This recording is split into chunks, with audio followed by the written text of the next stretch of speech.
Hello, and welcome to part 3 of my Modern 101 series. Today we are going to review real gameplay and do some analysis and breakdown so that we can see how some of the things that we talked about in part 1 and 2 play out functionally in real matches. Today's video is also going to serve as a deck tech for my current favorite deck in the format, which is the Academic Dispute version of Prowess. This version is very cool. I'm going to do a decently in-depth deck tech here to start, and then I'm going to pilot the deck against Boros Energy twice because it's the most popular deck in the format. It's one that you're sure to see when you go play Modern RCQs. And then I've also got a match against Affinity and Living End for you, which all provide plenty of interesting and format specific moments and scenarios. Um, so yeah, there's bookmarks as usual. So if you want to skip the deck tech and get right to the gameplay, no problem. If you want to see specific matchups, jump right into it. Um, and I hope you're enjoying this series. I hope you're finding it helpful. I always forget to say this, so I'm gonna kind of get it out of the way early.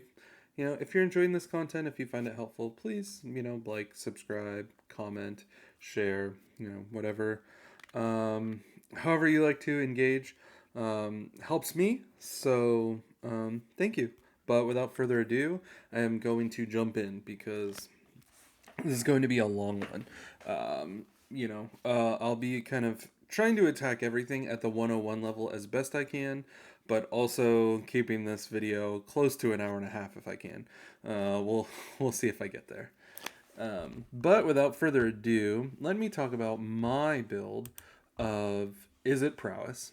I'll talk about it a little bit at the 101 level, a little bit about what's different from stock, and why I have decided to make these changes. Um, I move left to right. First of all, I am playing 61 cards. That's how many cards it takes to fit everything I want into the deck. I've got a couple trophies on Moto with 61 cards. When I won the Modern Super in um, Atlanta, I had 60 cards in the deck, and the missing card was the third Boomerang, but man, Boomerang was just so consistently good that I really wanted the third copy main deck, and I just couldn't come up with a cut. Every piece feels and plays critical, and adding it as a 61st card um, has made the deck feel better, not worse, as expected. And, the other first thing we hit as we go left to right is that I'm on 19 lands. Stock right now for Izzet Prowess is 18 lands. That for me has never quite felt like enough. So bumping up to 19 lands feels much better in my experience. And then adding the 61st card, 19 cards in a 61 card deck, the math comes out to it's kind of the equivalent of like 18.7 lands in a 60 card deck. Um, so effectively, my deck is still a little above stock in lands, but not much. Just a small margin that makes it a little easier to consistently cast your spells. Prowess does draw a lot of cards. You have a lot of tools to go find more lands when you need them. The problem is Modern is very high powered format, and so if you're spending your early turns digging for lands, if you're, looking at the top card of your library and shuffling it away with your fetch land, if you're casting Preordain on turn one, um, you know, these are all things that you're doing instead of progressing your board state or responding to your opponent's board state. We're gonna see a game where I have to keep a one lander, and I have to cast Lava Dart on turn one because my opponent plays a Ragavan, and I really can't risk Ragavan running amok. A lot of decks are going to put pressure on you right away, and your deck is so much better when you put pressure on your opponent right away. If I play a creature on turn one and then Cutter Bobble on turn two, I am applying so much pressure. My opponent is in immense danger that they are going to die on turn three. If I cast Preordain on turn one or do a Surveil land, if I'm just doing something to try and find my land drop, my opponent is in a lot less danger. Cutter Bobble on turn 2 is still great. It means that my opponent's probably going to die on turn 4, but it really limits your ability to kill your opponent and to respond to your opponent if you're spending your resources looking for lands instead of developing or interacting. So I'm on 19. I am playing an extra fetch land, but otherwise my mana base is nice and boring. We have Thundering Falls, our nice surveil land, 3 shocks, 3 mountains, and 2 fiery islets. Fiery islets, fantastic. Great card. I love cycling it away. And drawing cards. Then we get to the deck, which I've organized into kind of threats, red cards, uh, card selection, advantage, draw. They're not really card advantage, except they kind of are. We'll talk more about that. And then our last column is our cards that really do both. They both interact and create card advantage. And so, first, working through our threats, Corey Steelcutter, you're familiar with it, you know it, you love it. Maybe you hate it, but if you're here, you probably love it. Steelcutter's back. Steelcutter's fantastic in Modern. Love this card, and among all the other great things that you've got to do with it in other formats, the fantastic thing here is, as I alluded to earlier, on turn 2, you play Steelcutter, you play your Mishra's Bauble, boom, you got a monk already. Cutter Bauble is our absolute favorite thing to do on turn 2, and that particular interaction is why Tormod's Crypt is my favorite graveyard hate, because I can go Cutter Crypt on turn 2 as well. So when I'm bringing in that graveyard hate, which is often against combo decks where it's very important to not just disrupt their game plan, but apply a lot of pressure so that you can end the game before they are ready for their like second or third try at the combo. Crypt is just really great because it's both proactive and that it helps you with your best turn 2, but then also it just chills and says, hey, if you try to use your graveyard, I'm going to zap it. Surgical Extraction is a fantastic card. It's higher power level in a vacuum. But in this deck in particular, and considering that typically when we want Graveyard Hate, we also want speed, I end up with 2 Tormod's Crypt and 1 Surgical because Crypt is just such a great little proactive tool for us in Prowess. A new card for you if you're new to Modern, Dragon's Rage Channeler. This card is amazing. This is a card that I personally undervalued before I started playing Prowess in Modern.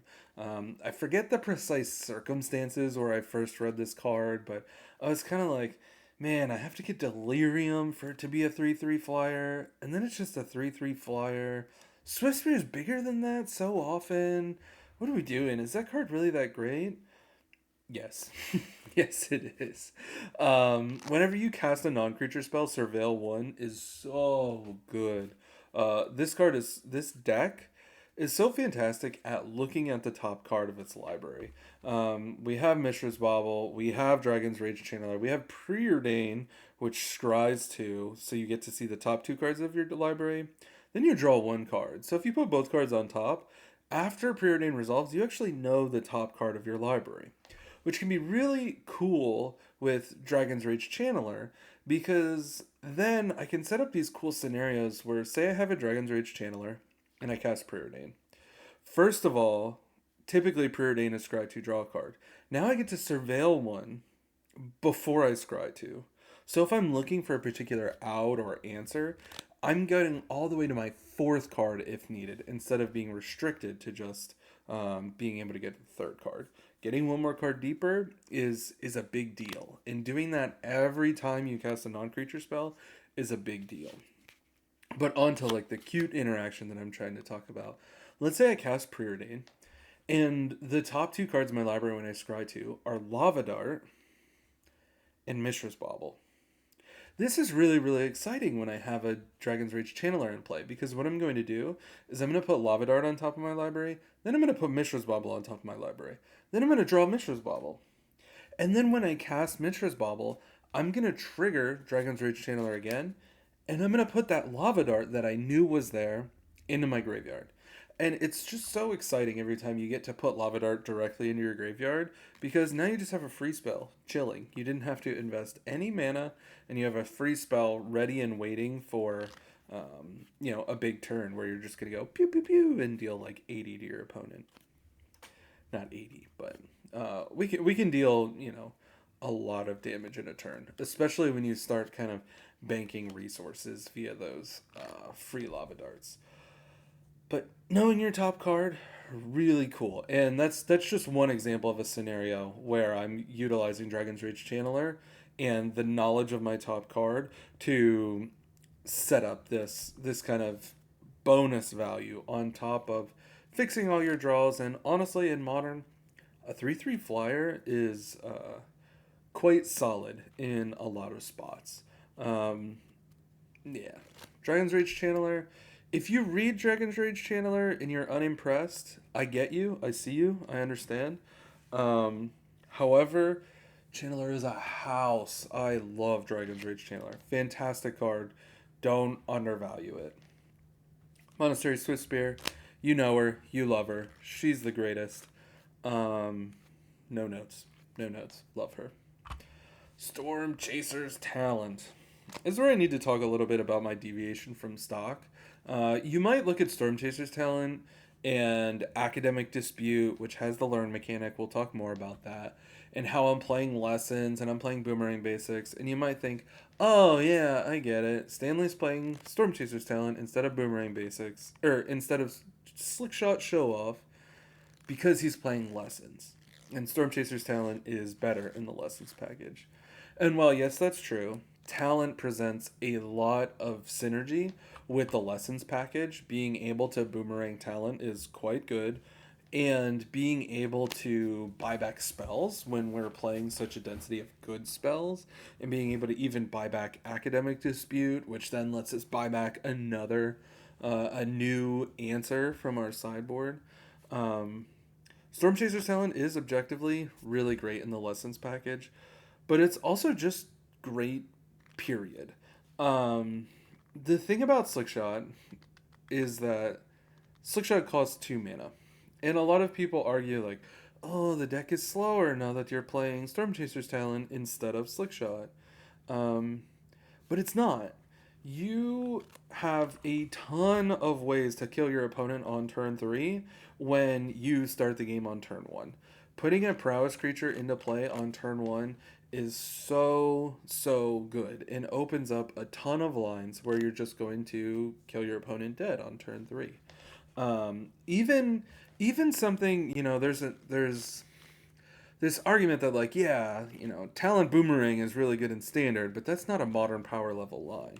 But let's think through it for a moment. If on turn 1 I play Talent, on turn 2 I go Boomerang Talent, now my Otter token attacks for 3. My opponent's at 17. And that's assuming they're not using fetch lands, which most decks are. Then on turn 3, now I have 2 Prowess creatures. And, by the way, I've drawn an extra card off of Boomerang Basics. On turn 3, even if I don't have a free spell, I just need 3 of these 11 spells. Maybe not Violent Urge if I don't have Delirium, which in this line I probably don't. But any 3 of these 10 spells with my 2 Prowess creatures is going to be lethal. Lightning Bolt and Monstrous Rage both represent 3 damage on their own. If I have 2 creatures, that's 2 Prowess triggers, so that's 5 damage. So that's 5, 10, 15 damage. If I have any of these, Lava Dart, because of Flashback, is actually 6 damage total. You deal 3 damage the first time you cast Lava Dart, 1 from Lava Dart and 2 from your Prowess triggers, and then 3 damage when you flash it back. So we have 6 damage from Lava Dart and 5 damage from Monstrous Rage. So if I have 2 Prowess creatures in play on turn 3, if I have any combination of these 3 cards, my opponent dies unless they have meaningful interaction or meaningful blockers. But even in that case, if my opponent's playing fetch lands, which they probably are, I don't need necessarily 100% damage efficiency to kill them. And because I have Monstrous Rage, blockers, like chump blocking is not an option. And because we have removal spells here, we can potentially get things out of the way. If I have Slick Shot, I can also kill my opponent on turn 3, especially if I have Mutagenic. Um, but the thing is, if I have, say, Talent Swiftspear or Talent DRC, like any combination of two of these guys, what that also means is I have an extra mana on turn 2 that I can use to cast something like Preordain, or even we talked about the value of getting Lava Dart into your graveyard. I can go something like Swiftspear on turn 1, uh, Storm Chaser's Talent Lava Dart on turn 2. So now again I'm attacking for 3, but now I have Lava Dart in my graveyard, and so I'm casting up to 4 spells on turn 3 in order to kill my opponent. Maybe more if I've been sandbagging a Mishra's Bauble. The other thing I wanted to quickly cover, I don't want to spend too much time on this topic, is that as I've mentioned a couple times, your best line is Cut or Bobble. And something that happened to me a lot when I was playing Slickshot instead of Storm Chaser's Talent for this in between period where I lent Nick my Storm Chaser's Talents. And so then I was like, oh, well, I'll just play Slickshot in my deck. It'll be fine. And what happened on several occasions is in my starting hand, my two threats were Steel Cutter and Slickshot. And I really wanted to go Cutter Bobble on turn 2 and get the party started. But then I had Slick Shot that was making my hand a little bit awkward because then I didn't have anything to do on turn 1. And on turn 2, I had this competition of like, do I cut or bobble? Do I do Slick Shot? Like what do I do? And there's an answer there, but ultimately, you know, on multiple occasions, I was in a spot where like, man, I'm playing against a combo deck, and if my Slick Shot was a Storm Chaser's Talent, I would have played Storm Chaser's Talent on turn 1, and my opponent would have died on turn 3. But instead, my Slick Shot was not a Storm Chaser's Talent. I didn't have a play on turn 1, and my opponent didn't die on turn 3. I'm not here to argue that Storm Chaser's Talent is strictly better. That's not even like the point of this video. But I just wanted to illustrate and talk through some of the things that make Storm Chaser's Talent not slow down the deck. The deck is not slow. Storm Chaser's Talent is also a Prowess trigger. It's also a DRC trigger. So if I'm playing something like DRC or Swiftspear on turn 1, I'm getting bonus value when I cast my Storm Chaser's Talent on turn 2. It also makes Storm Chaser's Talent a pretty solid top deck because in the late game, I'm getting a Prowess triggers and or DRC triggers off the cast. And of course we know Talent level 2, very powerful. And in a deck that plays such powerful spells, it's even more so. We can buy back something like Lava Dart, which represents 2 spells. I've also, on multiple occasions, when I needed to trigger Flurry, I have cast Surgical from my hand, then spent my 4 mana to buy back Surgical, then cast Surgical again. And it's really cool because all I had was 4 mana in 1 spell.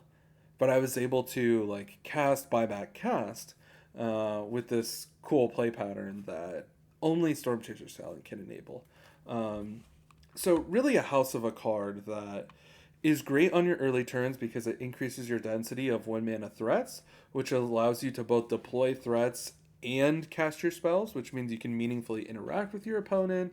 You can cast Preordain to help you set up that turn 3 kill.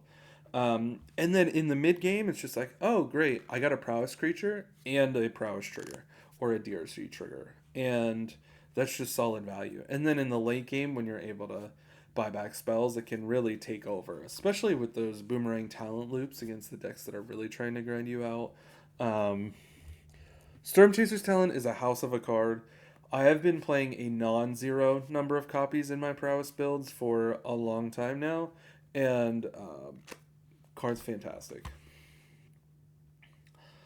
Lava Dart, fantastic card. Love getting into my graveyard. Anytime you can get it in your graveyard with some amount of value is great. Anytime you can get it in your graveyard without spending mana is typically great. If I'm surveilling, I'm almost always putting Lava Dart in the graveyard. And if I have a DRC in play and I have extra mana and I don't need to hold it up for a meaningful purpose, there's a good chance that I'm just going to cast Lava Dart and get that surveil as well as get Lava Dart in my graveyard to start setting up that big turn. But don't sleep on the value of deal 1 damage to any target. Ocelot Pride and Ragavan are two of the scariest cards in the most popular deck in the format. So being able to answer those so efficiently is really great because you never feel bad casting Lava Dart because you get to flash it back. Um, I'm very aggressive with my flashbacks. If I can get really solid material value from flashing back Lava Dart, I'm probably going to do it. Especially if, I have my fourth land in hand. I've definitely shocked people a lot of times with how early I've flashed back Lava Dart. I think a lot of people think of it as like, okay, Lava Dart's not getting flashed back until I'm killing my opponent. But I've done it as early as turn 2 to deal with an Ocelot Pride or Ragavan or even a Psychic Frog that was threatening to get out of control because I had 2 more lands in hand and it's like I'll get rid of this mountain, sure. I'm not gonna miss my land drops, and my deck operates really well on whatever amount of mana I have. And so Lavadart's fantastic. One of my favorite cards in Modern. Such a cool card. Um, Lightning Bolt, 1 mana, deal 3 damage. Fantastic. No notes. It's beautiful. It's beautiful. Monstrous Rage. So good. I've been playing Monstrous Rage in Modern Prowess since the last RCQ season. Went undefeated at 4 RCQs. I've gotten 2 invites since then at Modern Supers in the in-betweens. Monstrous Rage for me is not a new card. It's really seasoned. It is Modern power level. Trample is fantastic. The monster roll is fantastic. Putting a monster roll on your DRC is really cool because as a 4/4, it doesn't die to Lightning Bolt. It doesn't die to Galvanic Discharge unless your opponent has gained energy some other way. But due to our immense amount of strong interaction, we can usually keep them off of that. It's not a guarantee, but being a 4/4 instead of a 3/3 is really cool. It's also probably one of the most important things is that it means that DRC doesn't get killed by Flage. And trample is just really important. One of the one matchup where trample can be really important is against Affinity, where they make a bunch of 1/1 drones that fly. And so one of the tough things for stock prowess is that if your opponent starts on turn 1 and makes a bunch of drones, your Slickshot just has no text on it. But if you have Monstrous Rage, your Slickshot has text on it. Now I'm not playing Slickshot, but DRC does fly once you have Delirium. And so Monstrous Rage ensures that if I have a DRC, that it can still deal damage in those scenarios. And just in general, blocking happens more than you might think in Modern. And there are spots where, there are decks playing cards that generate these little 0/1 Eldrazi spawns that can generate mana. And getting chump blocked by those feels so bad. Monstrous Rage, that trample just comes up so much. I just it's been in my deck for a long time. It was in my deck at Spotlight Indianapolis where, I prepped for Modern for a week and Modern was definitely not my specialty at that point. And, I got 99th in my write-up on that event. There were multiple matches that I won because I had Monstrous Rage and not Mutagenic Growth. And Mutagenic Growth was not going to win me those matches. It was Rage and only Rage that was going to win it. Nice little one of Violent Urge, which combos so beautifully with Monstrous Rage, by the way. Just double strike trample. Your creature's huge. It's amazing. You do have to have Delirium. It's one of those cards that I want in the deck. I want to have it as an out, but I don't want to find multiple, especially since Delirium's not free. If you have DRC, you're going to be getting Delirium really efficiently. And in this particular build, I actually for a while wasn't playing Violent Urge at all, but in this particular build I've bumped up to 1 because one of the really cool things about Academic Dispute is that some of your very good lessons, like Boomerang Basics, are sorceries. And so Academic Dispute in a lot of spots represents 2 types. instant and sorcery, because you're going to go get a sorcery from your sideboard. And if you have a DRC in play, then Academic Dispute is 2 surveils and 2 types. So we're quite good at getting Delirium, more than good enough to support the one of Violent Urge, which can shock in all your opponent and end the game when they didn't expect it. And we also, again, Academic Dispute is quite cool because we can go fetch Octopus Form or Redirect Lightning and protect whatever we have given Double Strike to, which of course is pretty exciting. Blowing out your opponent's removal always feels good. Preordain, fantastic. No notes. Scry 2, draw a card. It's premium selection. It's premium reach. If you have DRCs in play, you're going even deeper. And as I've mentioned a few times, knowing your top card can be really powerful in a lot of spots. One thing that you need to keep in mind when you're casting Preordain that I've messed up enough times that I don't mess it up anymore. But as we've talked about, one of the new things you're dealing with in the format are fetch lands. And so if you have a fetch land and your land for turn is going to be a fetch land, make sure you use your fetch land before you cast Preordain. Typically, we would, say, hey, use your selection spell first, and then make your decisions. But in this case, it's important to fetch first because you scry 2, and if you like both cards, you're going to, draw one and leave the other on top. And then you're going to play your fetch land and go, oops, if I fetch, I'm going to shuffle away that card I like. And you end up in this really awkward spot where you're like, oh, do I fetch and shuffle away that lightning bolt that I really want? Or do I not fetch and now I'm like not spending my mana this turn? And don't put yourself in that position. Fetch before you cast Preordain.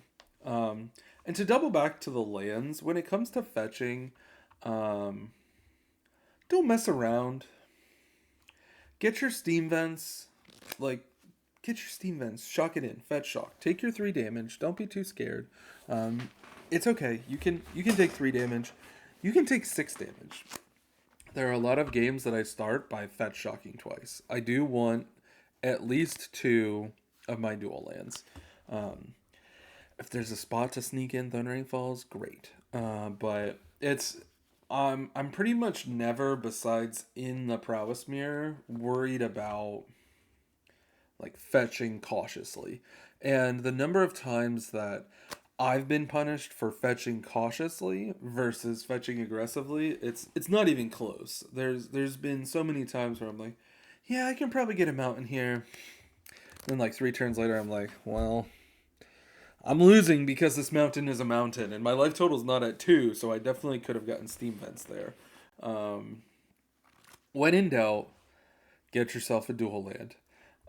If you already have 2 steam vents, it's probably fine to get your mountain. You don't really need 3 steam vents very often. But 2 steam vents and then a Thundering Falls is beautiful. Steam vents and Thundering Falls is fine. But I would really encourage you, make sure you can cast your spells. Make sure you can cast all your spells. Mishra's Bauble, fantastic card. I'm already 30 minutes in, so I need to be a little bit more efficient, but I could spend a lot of time talking about Mishra's Bauble. The most important thing is that this is more than just a card that cycles itself and counts as an artifact for Delirium, even though those 2 things are both very, very good. As we've already mentioned, the best thing you can do is on turn 2, go Cutter Bauble. The next best thing, the next thing I'm most excited to do is on turn 1, go DRC Bauble. Getting that selection going right away is really, really exciting. The next thing that I kind of look for in a Bauble is, can I use it to look at my own top card before I fetch to decide if I want to fetch now or fetch on my opponent's turn? Say, for example, I am planning to cast a removal spell for a Ragavan, right? Well, in that case, I know what I'm going to use my mana on, and I'm not going to use my mana until my opponent's turn. So maybe I go ahead and play my Bauble, and I look at my top card. And if the top card is a good card, I just play my fetch land, pass the turn. In my opponent's upkeep, I draw the good card. And then before they attack me with Ragavan, I fetch, shuffle my library, cast my removal spell. But if when I look at my top card, it's not a good card, I just fetch right now. And now I get to shuffle my library before I draw off the bauble, which is very valuable. The next thing, of course, is that Bauble is just a good old-fashioned prowess trigger. Like turn one Swiss Spear Bauble is kind of fine. It's once we get there that I start to ask myself, is my hand good? Is my hand mid? Is my hand bad? How soon do I need to draw a card to help me, get to a functional enough hand to win this game?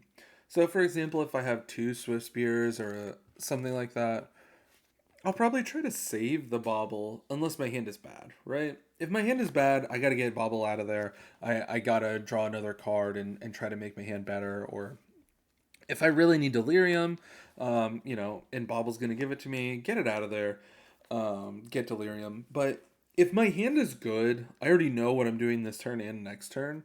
I'm not gonna rush Bobble out for one prowess trigger or zero prowess triggers. I want to at least get some selection. I want to try to get multiple triggers. Bobble is an underratedly good card.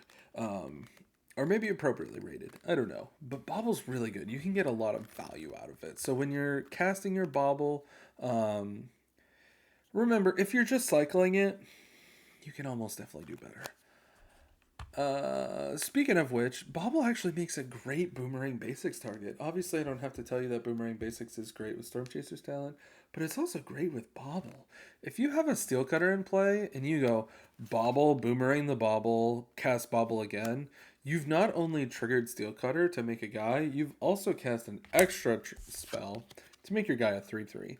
And if you have any other creatures in play, that's 3 prowess triggers. And if you have DRC in play, that's 3 surveils. Not to mention you drew a card off of Boomerang Basics directly. And then after you do that, you sacrifice Bobble. And you'll get to draw another card with Bobble. Doubling back to Bobble before we talk more about Boomerang Basics. If you're playing against a deck with Thoughtseize in it, you should not crack Bobble on your turn. The optimal time to use your Mishra's Bobble is in your opponent's upkeep. You get to look at their top card before they draw it, but then you don't draw your card until your upkeep. This is important because if your opponent casts Thoughtseize on their turn, you've effectively protected the top card of your library from the Thoughtseize. If your top card is that, answer that you needed, it's the Tormod's Crypt that you needed to stop them from comboing off in a couple turns. If you bobbled on your turn, then you draw that Tormod's Crypt in their upkeep. And when they cast Thoughtseize, they take away your crypt, and you are sad. Conversely, if you waited until their upkeep, when they cast Thoughtseize, Tormod's Crypt is still on the top of your deck. It's not until your upkeep that you draw Tormod's Crypt, and then you draw for turn, and then you get to do the thing.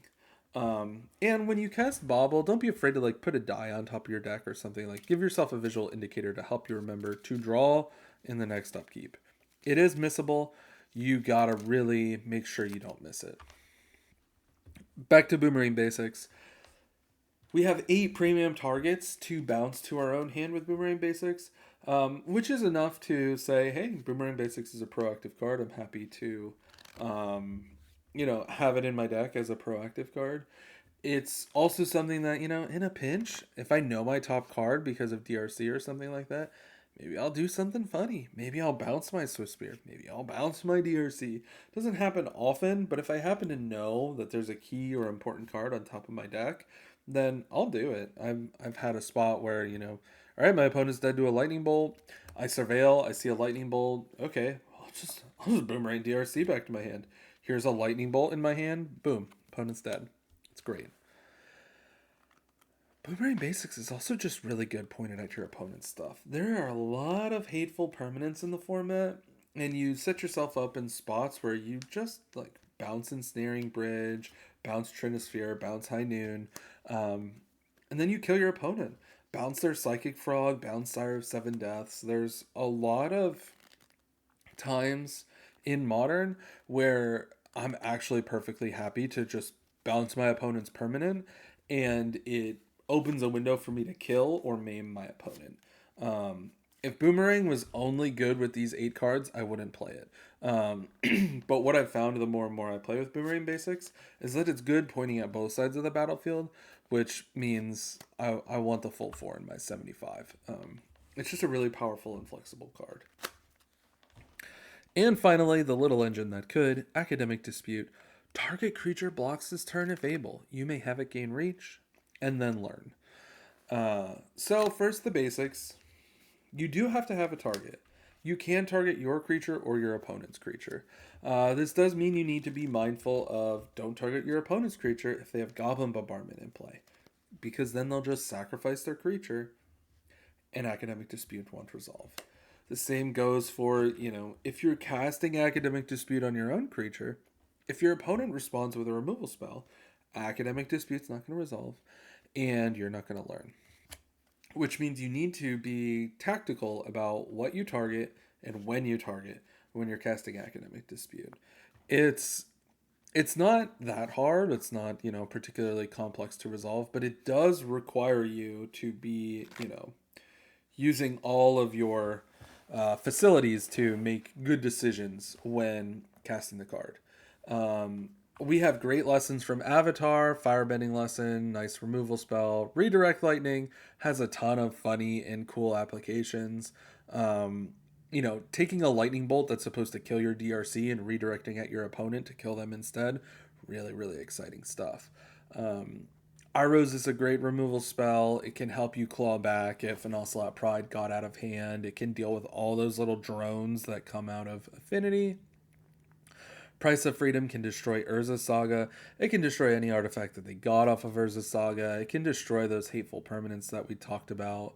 That Ensnaring Bridge, Trinisphere, the things that Tron might get to slow you down. Boomerang we've talked about. Octopus Form, good old fashioned. You cast a removal spell, but now it's not going to resolve. Quench, counterspell. It's great. You have 3 mana counterspell in your deck. One of the things we talked about with energy is that it's typically pretty face up when a Flage is coming, and so holding up 3 mana to just counter Flage, especially when they have Arena, so they exert Arena, is often something where once you do that, your opponent just dies on the crackback. And then Accumulate Wisdom. People ask about this a lot. Am I getting 3 cards out of it a lot? No, but Anticipate is a really high floor. We get great selection, and we have great cards in our deck, and sometimes you just really need something proactive. These lessons are mostly reactive, and so something that just gets me a good card and lets me continue to press my advantage and keep my engine going is very good. And then it's doing a little bit of double duty because in grindy matchups against, mid-range or slower decks, you can absolutely draw 3 cards of this, because between 4 talents and the main deck Boomerangs, getting to 3 lessons in the graveyard in a long grindy match is not that hard. Absolutely a great role player. And what's really cool with Academic Dispute is that it's always 2 spells as long as you resolve it, which means it's always a flurry trigger, it's always 2 prowess triggers, it's always 2 DRC triggers. One spell that is actually 2 spells is just so good in our deck, which is very happy every time we cast a spell. And the coolest thing, the most important thing, is that Academic Dispute itself is a removal spell very often. Forcing your opponent's creature to block and then attacking, it's as simple as, turn 1, I play Swift Spear or Storm Chaser's Talent. Turn 2, my opponent plays Guide of Souls or Ocelot Pride. I have to kill Guide of Souls or Ocelot Pride. I cannot let that snowball go. Well, Academic Dispute forced that creature to block and attack with either the Otter or the Swift Spear, and my opponent's creature dies. And I still got to go learn. I got to go to get Firebending Lessons so that their follow-up 1 mana creature also dies. When Academic Dispute is both a removal spell and a draw spell where you get to fetch one of these 8 great cards, it's just so good. A removal spell that wishes for a card is really fantastic. So that took me longer than I wanted it to, but there is a lot going on, and as I said, I'm trying to do this at the 101 level, not just, if you're playing. This is not me trying to convince you to play my build instead of stock. This is me trying to really break down. This is the deck. Here's how we play it. Here's the key points for each card. Consigned to Memory we talked about a lot in the 101 videos prior in part 1 and 2. It's a great important card. And then Unholy Heat dealing 6 damage for 1 mana is really good. I probably don't need to break that down for you much. We get Delirium really well. 6 damage for 1 mana kills Flage. It's going to kill Frog most of the time. Efficient, powerful removal. It kills Quantum Riddler. We want it. We need it. We got to have it. So it's here. So we do have 7 tried and true sideboard cards in addition to our 8 wishes. And this is the sideboard I've been running for a long time, and I love it dearly. Okay. Let's look at some gameplay. Let's start with Boros Energy. As I've mentioned a few times, Boros Energy is the most popular deck. It's the deck that you can pretty much money back guaranteed expect to play against when you are playing modern RCQs. So, gameplay starts now. I'm on the play. This hand is a 1-lander that I can absolutely keep. I have DRC Bobble on turn 1 to help me find that land, and if I don't find it, I also have Preordain as backup. So I have a lot of draw and selection here. I'm going to have no problem finding my second land. And here we can see I actually just find it right away, which is great. I do decide to not crack the Bobble yet. However, if I remember correctly, that was just kind of I think I was just overzealous with my clicks.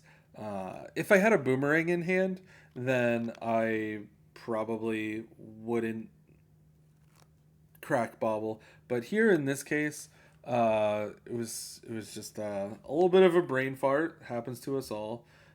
In this case now, I got my second fetch, like I talked about. No messing around. Let's just go get another Steam Vents. And we go Swiss Spirit Preordain. Gonna get some great selection before I decide what card I want to draw. I want that Lightning Bolt. I also want my third land.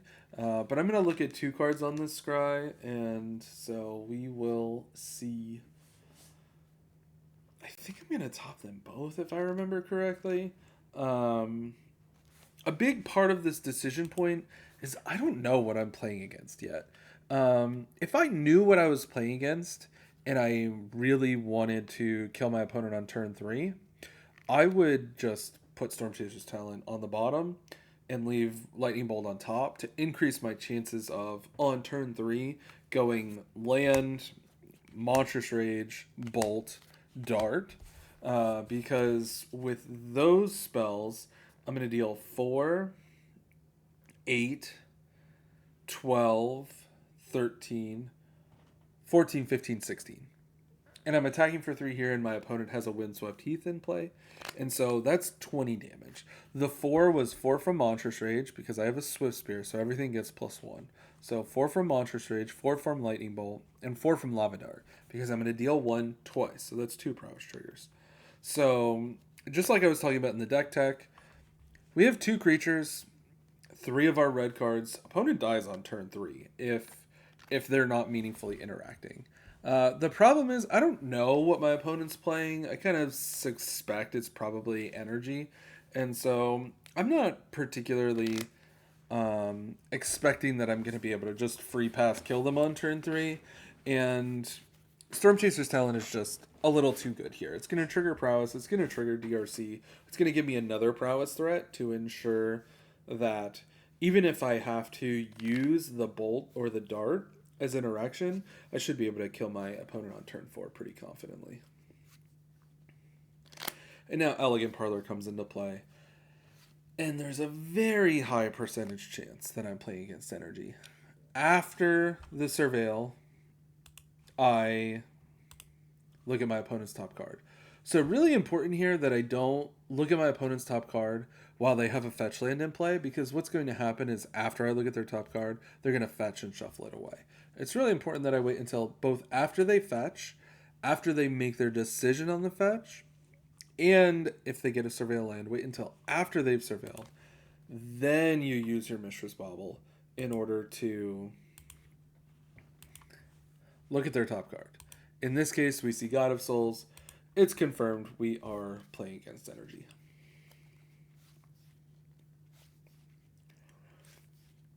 I draw that bolt I left on top. My opponent fetches, and they are going to play a Johnny. In that spot, I added an upkeep stop for myself because I was considering, do I want to cast Lava Dart during my upkeep to try and make sure I find my third land? End up deciding not to, and I end up finding the third land. Here, Mountain is fine, and you can see my mouse clicking around. You can see some pause because I'm trying to calculate, can I kill my opponent? And the answer, of course, is we can get really, really close. But then I surveil a Lava Dart, which is going to end this game. You'll notice what I've done is I actually start by Lava Darting their cat and triggering a Johnny. You might think, especially based on the things I've said so far, Stanley, what the heck? You said a Johnny's scary. If they flip a Johnny, it can take over the game. Planeswalkers can't block.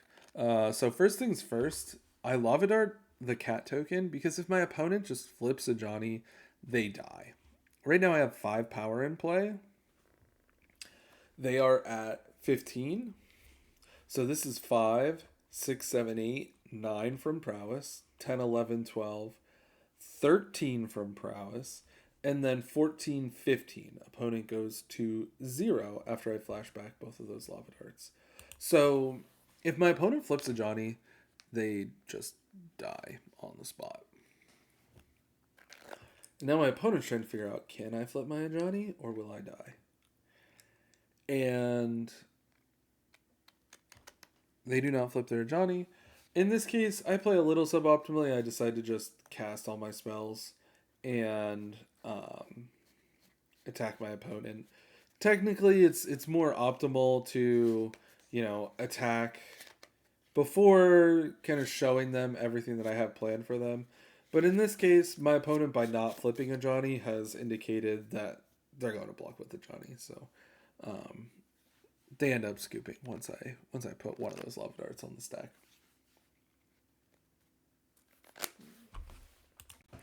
You can see right now we're at 7, 8, 9, 10, 11, 12, 13, 14. So it's 14 total damage. They're going to be able to prevent 2 by chump blocking with a Johnny, and they will indeed die.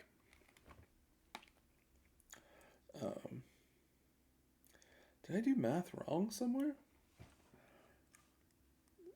7, 8, 9, 10, 11, 12, 13, 14. Yeah, they're dead, even though they didn't flip a Johnny. In any case. I may have flubbed math somewhere. Modern's hard. It's complex. Here with sideboarding, I am going to take out these 5. We'll see if I can get them right next to it. Here, I'll take a little pause here. I want my Tormod's Crypt and my Surgical Extraction and my Unholy Heat. Basically, my sideboarding is all about Flage. The main thing I need to make sure that doesn't happen is that I don't let Flage take over the game. Swift Spear and Monstrous Rage and Violent Urge come out. On average, the game is going to slow down a little bit. Both decks are bringing in more interaction. And so these 5 cards are all about speed. I know my opponent's also going to be playing Celestial Purge and other removal that doesn't care about my creature's power and toughness. And so I am not trying to burst my opponent. Now, I might, but I'm not trying to. I still have the tools to do that. But I am building and setting up for a longer, more fair game of Magic post board. If things don't play out that way, that's fine. I still have plenty of tools to go fast. But I take out my most speed focused cards and bring in good answers so that I'm ready to play a fair game of Magic. Here we're on 6. We're going to have to keep this. I don't really want to go to 5. I do have DRC Crypt as a means to help me find my second land. And so that was my game plan until my opponent plays Ragavan. So now I'm going to do some thinking and ultimately decide that killing Ragavan is more important than playing DRC Bauble. But because I really need to find that second land, I am going to cast Bauble. And one thing you are hopefully already in the habit of but if you're not, you're going to get in the habit of, is play at instant speed. Because while I could have cast Unholy Heat on Ragavan during my turn, if I draw a Lightning Bolt or a Lava Dart off of this Bauble, I really want to use that instead so I can save Unholy Heat for something scarier like Flage. And here we do get rewarded. We find the Lava Dart, so we go ahead and use the Lava Dart to kill Ragavan much more efficiently. And as we've talked about, Lava Dart being in the graveyard is great. It's chilling. It's ready for when we need it. Here comes Ocelot Pride. Come on, land. And we got it. In this case, an interesting thing is happening here. I do not run out my Dragon's Rage Channeler. Because remember, I saw Celestial Purge on top of my opponent's deck with Mishra's Bauble. And, as I talked about, Dragon's Rage Channeler is really, really powerful. So I don't really want to just toss it directly into a Celestial Purge that I know my opponent has, when all I'm going to get out of it is one Surveil trigger, maybe two, if I decide to cast Crypt now. But Crypt is something that it's a free artifact spell. I want to save it and get some good value. I don't want to cast it until I'm getting really good proactive value, or until my opponent is threatening to put Flage in play. So in this case, what I've decided is my hand is like pretty medium, but instead of throwing DRC into the chopper, I'm just gonna Surveil. So I'll use Unholy Heat, stop my opponent from doing the Ocelot Pride thing, and then I'll Surveil on their end step, try to find my third land, and go from there.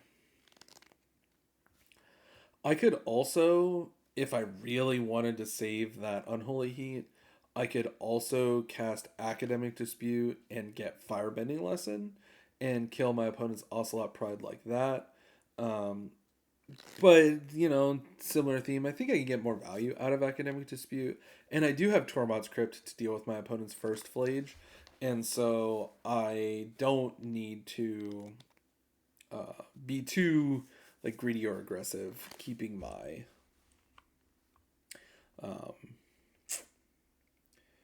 Unholy Heat. Then we're going to see on the Surveil, I think Steelcutter is probably the only non-land that I would have left on top. I really want my third land, but being able to go Steelcutter Crypt, eat Flage with Crypt, and I'm now getting in with a Monk token feels really, really good. I feel like, my opponent went first, and I've missed my third land, but I feel like I've broken serve. I feel like I'm basically on the play at this point. My opponent has more lands than me, but I've killed all of their threats, and I've eliminated Flage from the game. I have a Cutter and a Monk token. I do know that they have Celestial Purge, but forcing them to spend 2 mana right now on their turn 4, when they have just nothing, feels very good.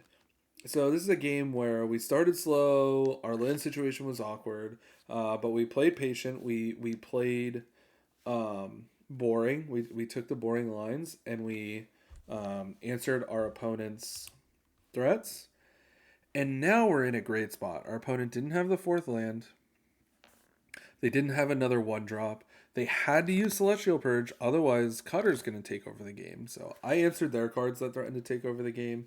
They answered my card that threatened to take over the game. But again, I'm left behind with more resources, and now I'm in a great spot.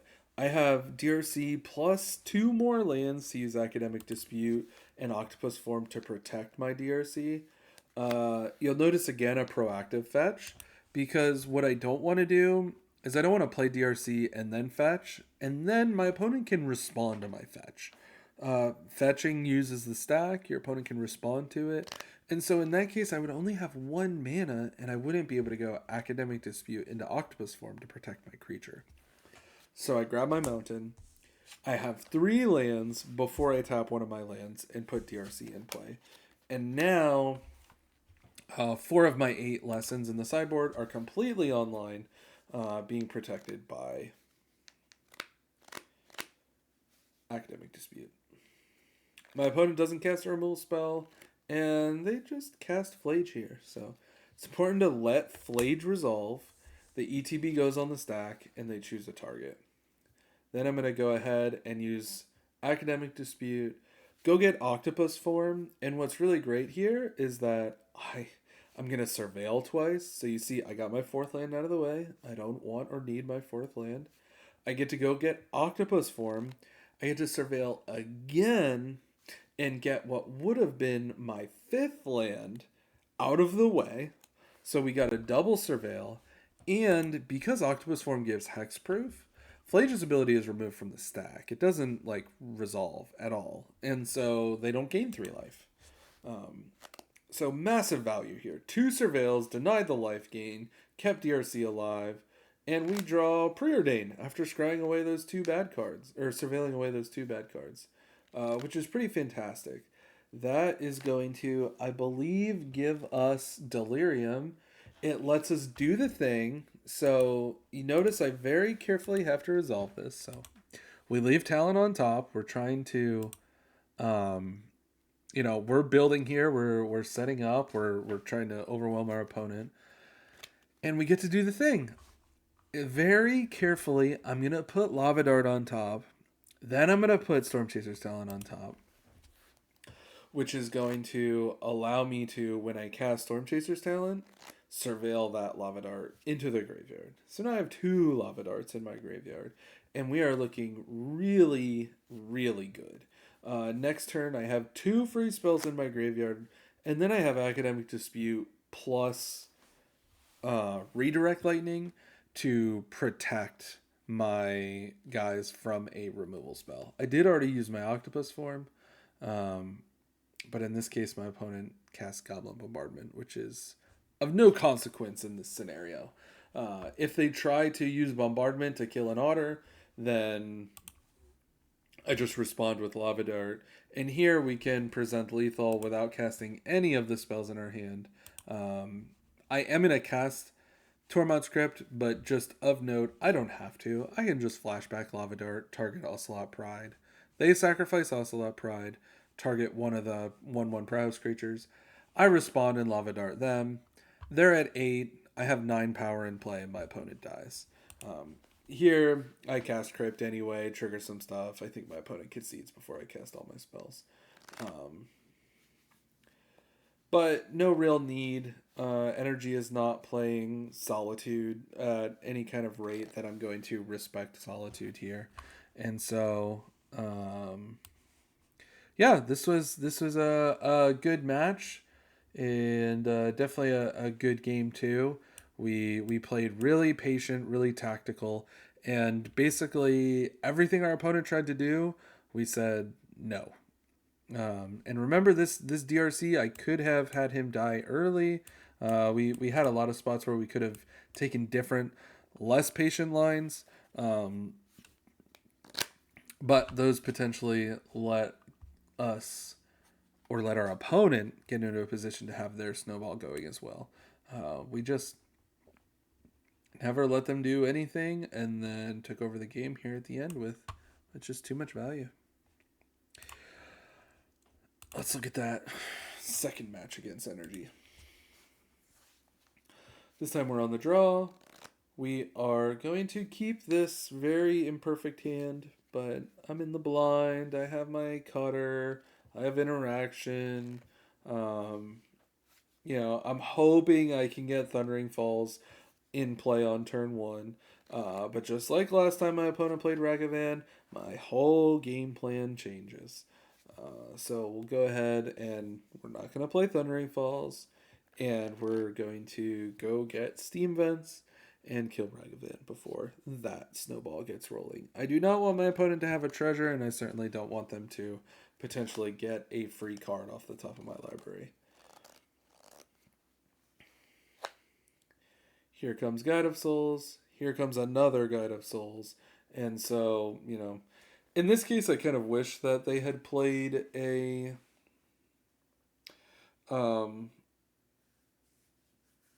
Ocelot Pride, because then Lava Dart would be online. Now, the downside is Ocelot Pride would have made an Ocelot Pride token, so they would have gained another life and another energy. But unfortunately, double guide means Lava Dart doesn't look too good right now. And here I'm in a tough spot. I forgot I did this. This is a tough spot. This is a good example of like the energy snowball. If you're not answering, if you're not online, can be really tough. So the thing I'm thinking about here is, one, Lava Dart doesn't look very good. Two, I have a couple options. I could Lightning Bolt one of the Guide of Souls with a Johnny on the stack. If I do that, they're going to gain 2 energy. They'll be at 3 energy. Guide of Souls attacks. Guide of Souls is a 3/4. And they have a Johnny plus their cat token. That's a lot of value when my board is empty. I don't even have my third land. I don't have anything going on. So that doesn't sound good. If I let a Johnny resolve and then I kill a Johnny, my opponent is going to gain 4 energy. They're going to be at 5 energy. And they have a cat token. They have 2 Guide of Souls. They've gained 4 life. One of the Guide of Souls is going to be a 3/4. My Lava Dart again looks really bad. They have 2 big bad guides that are online and making my life tough. Now, of course, if I cast a Lightning Bolt here, that would have been the best line. A Johnny resolves. My opponent attacks me for 3. They have a 3/4, they have a Johnny, they have a cat. In a perfect world, I draw a land, and I play Cutter plus Boomerang, and I bounce the 3/4 Guide of Souls. It's not the most efficient play.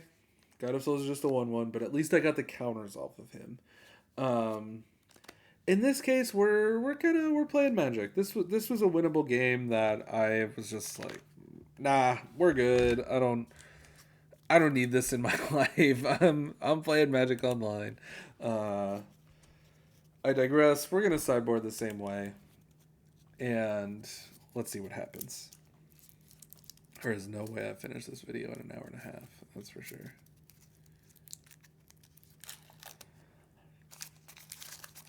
We keep 2 lands, DRC Bauble, Storm Chaser's Talent. This is great. I'm like perfectly happy with this. Lava Dart is above average in the matchup. Kills Ragavan, kills Ocelot Pride. Our third land is chilling right on top of the deck, so we'll take it. And our opponent has an Ocelot Pride, and so we're ready to go.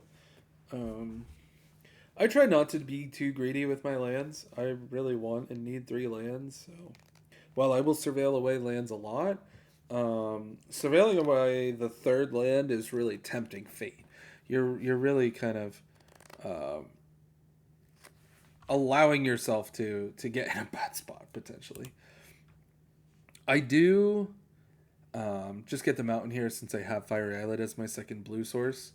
One thing I was thinking about doing that I clicked too slow and didn't get a chance to do was, again, I was thinking about casting Lava Dart in my upkeep.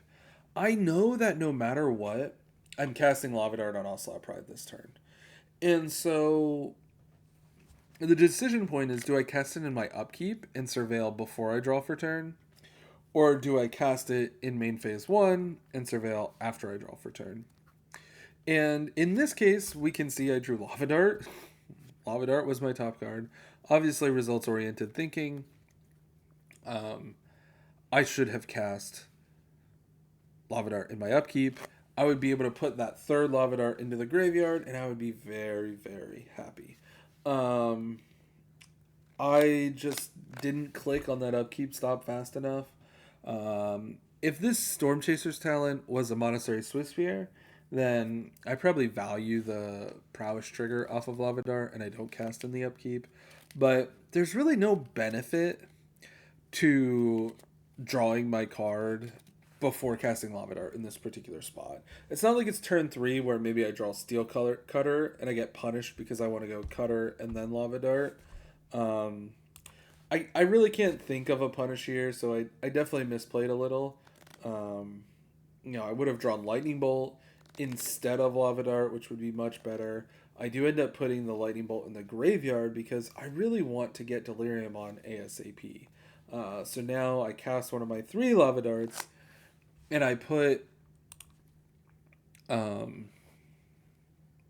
DRC in the graveyard so that now I have Delirium. Notably here, if I had cast my Lava Dart in upkeep like I was supposed to, I would have a Lightning Bolt in hand instead of one of those Lava Darts, which just objectively would be better because the Lava Dart would be in the graveyard anyway.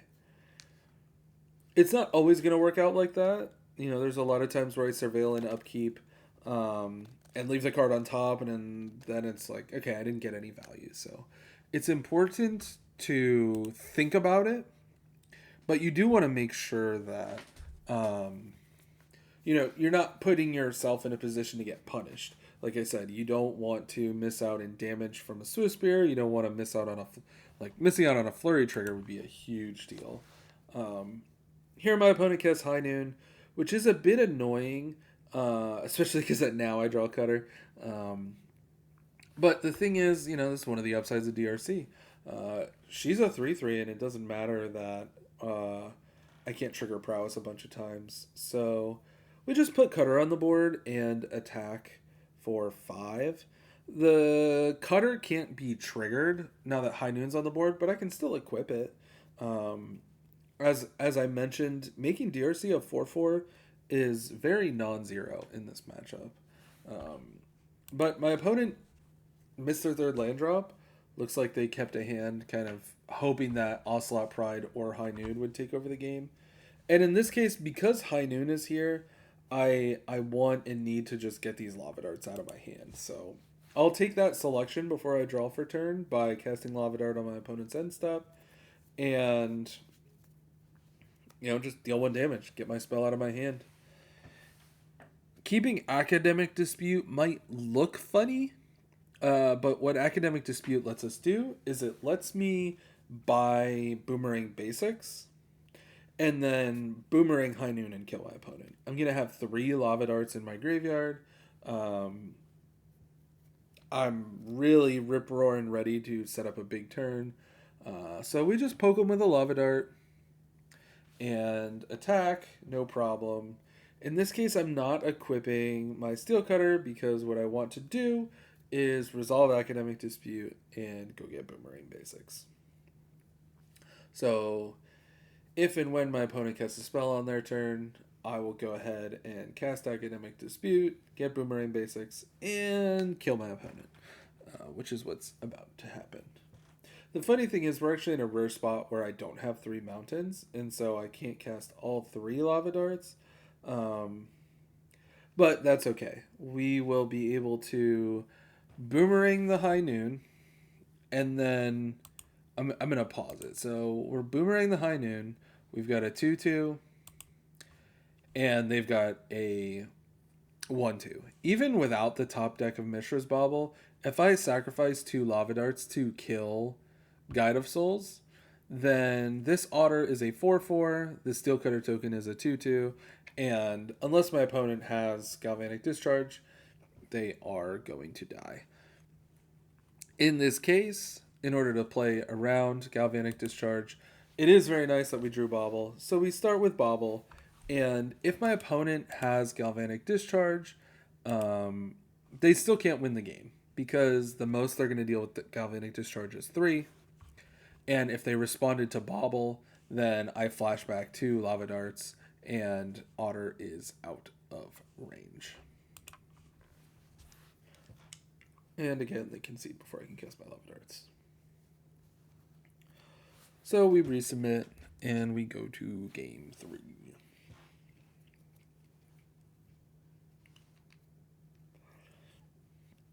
It's good that we captured some awkward hands. Thundering Falls is fantastic, but having it in your opening hand is not ideal. This is a hand where, against a lot of decks, I'm really excited about, even with that Thundering Falls. But against Energy, where we've seen that, you know, I want to be proactive on my turn 1, but they force me to be reactive, and it's tough. Now, we've still won a lot of those games, but it's really tough. Here, once again, I want to just like play Thundering Falls, or now that I got my second untapped land, I really want to play Storm Chaser's Talent.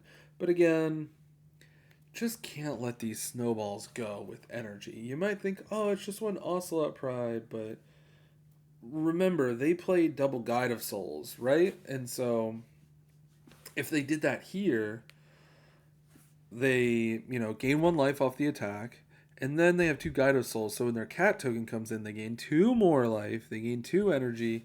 The snowball just starts going, and we really don't want to let that happen. But thankfully, they don't have a follow-up threat to Ocelot Pride, so we do get to safely Cutter Bobble on turn 2, and we feel very excited. Even if they Celestial Purge, we saw in one of our games where Celestial Purge, 2 mana to answer the Cutter but leave behind the Monk, does leave us with some very non-zero amount of advantage. And they go get Elegant Parlor. Of note, Energy can only fetch a mountain if they have Arid Mesa. So if my opponent wanted to cast a red spell, they would have had to fetch Shocks, since Marsh Flats does not get mountains. They do have Purge on top, which is a bummer. But again, they spend 2 mana. They answer the Cutter, but not the Monk. This is not the worst exchange. Our draws, on the other hand, not the best. It is nice to have a Crypt, but not really ideal. Here, I toss down Thundering Falls, which upon thinking about, I don't love. Obviously, if Thundering Falls wasn't in my hand, I would just play the fetch land. In this spot, ideally, I play Storm Chaser's Talent and hold up 2 mana with Academic Dispute. But I just really wanted to get that Thundering Falls out of my hand. I think I was wrong to do that. But also protecting 1 Monk is like kind of medium value. My hand's not very good. I kind of want to do better than Octopus Form in this board state. And I do attack here, I think, prematurely. We are... Well, no. I don't have to cast Tormod's Crypt here, because my opponent, while they are threatening to have 4 lands in play next turn, they don't have a way to put Flage in their graveyard without spending mana at that particular point. So, against this precise board state, I'm safe to keep holding my Tormod's Crypt and waiting to get more value and keeping that information hidden. But if, for example, my opponent had a fetch land, it'd be really critical that I play Tormod's Crypt right now. Because if my opponent fetched for Elegant Parlor and surveilled Flage into the graveyard, they would be able to escape it, they would use Arena, and I would just lose because I didn't cast Tormod's Crypt. In this case, they don't have a fetch land, so they don't have a way to put Flage in the graveyard, and so I'm safe to hold on to my Tormod's Crypt to try and get a little bit more value.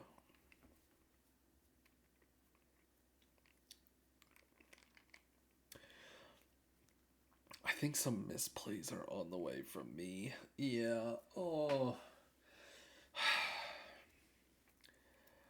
I hate when I misplay, but it is educational, and it also, well, without spoiling, we'll see that, the power of this deck, you don't necessarily have to play perfect at every moment in order to win every game. So I do draw DRC, which is a good draw.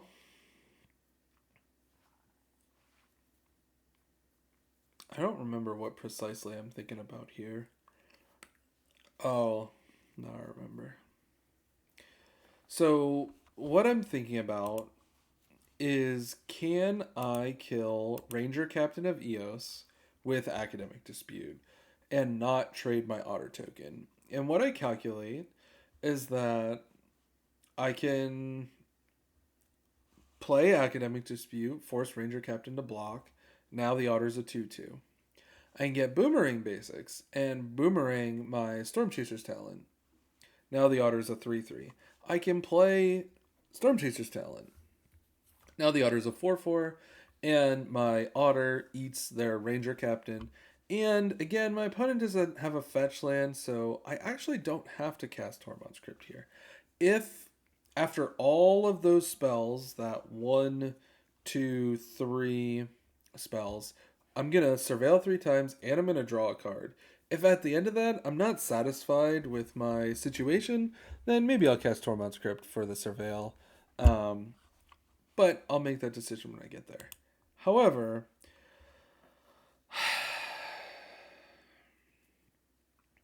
I forgot that Ranger Captain of Eos can sacrifice himself.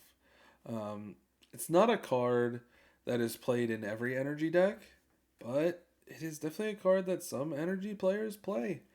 I should have known better. I should have, read the card again to remind myself. But because Ranger Captain can sacrifice himself to stop me from casting non-creature spells, I should have targeted my own creature with Academic Dispute. Because now Academic Dispute's not going to resolve, and Stanley's a big dummy. Instead, I could have just have easily cast Academic Dispute and gone to get Iroh's Demonstration, and then used Iroh's Demonstration to kill Ranger Captain of Eos. In this case, I would get an extra Surveil and an extra Prowess trigger, and I would have another lesson in my graveyard. But instead, I don't have those things. Instead, now I can't cast Tormod's Crypt even if I wanted to.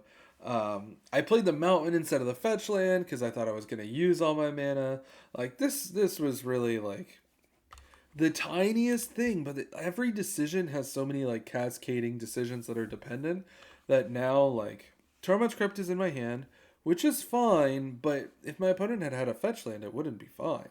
And this fetch land is in my hand instead of the Mountain, which is not a big deal, but spending 1 mana or 1 life to get a tapped Steam Vents would have been so much better than now. I just have mana that I'm not using. It's inefficient.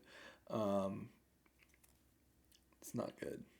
It's not good. And then my opponent gets Double Guide, which is very good. But they don't have a follow-up, so that's okay. We find Lightning Bolt, which is nice. We have to pay 3 life to get another blue source, which is a real bummer. And I decide to be captain of the Greedy Corpse and get Academic Dispute back and try again. Academic Dispute is a removal spell here. I find Boomerang basics. I leave it on top. And when I go fetch, I believe I'm going to get Firebending Lesson.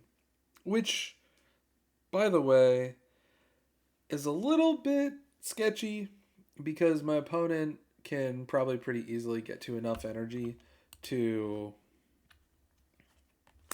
buff up their Guide of Souls and get it out of Firebending Lesson range. But an important thing, I finally cast Tormod's Crypt. It's very important here because since I'm forcing this Guide of Souls to block, if I attack with a 2/2 otter, my opponent would just double block my 2/2 otter and kill the otter for free. Obviously, we don't want that. By playing Tormod's Crypt and making the otter a 3/3, they can't kill the otter for free with a double block. And so I've gotten good value out of my Tormod's Crypt. I've essentially dealt 3 damage with the Tormod's Crypt because if I didn't cast Tormod's Crypt, I wouldn't be dealing any damage this turn because I would only be able to attack with DRC. Because if I attacked with a 2/2 otter, my opponent would put their 2/1/2 God of Souls in front of it. My otter would die, and their Guide of Souls would die. But as we'll see, their Guide of Souls is going to die anyway, because Academic Dispute is forcing that block.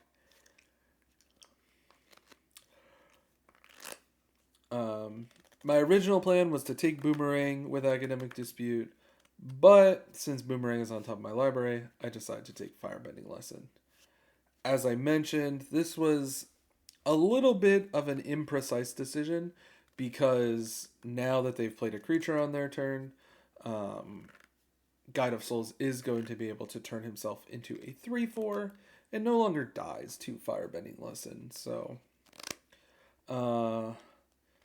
it's tough out there. My opponent does have 4 lands now, so I do need to crack this Tormod's Crypt before their next main phase 1.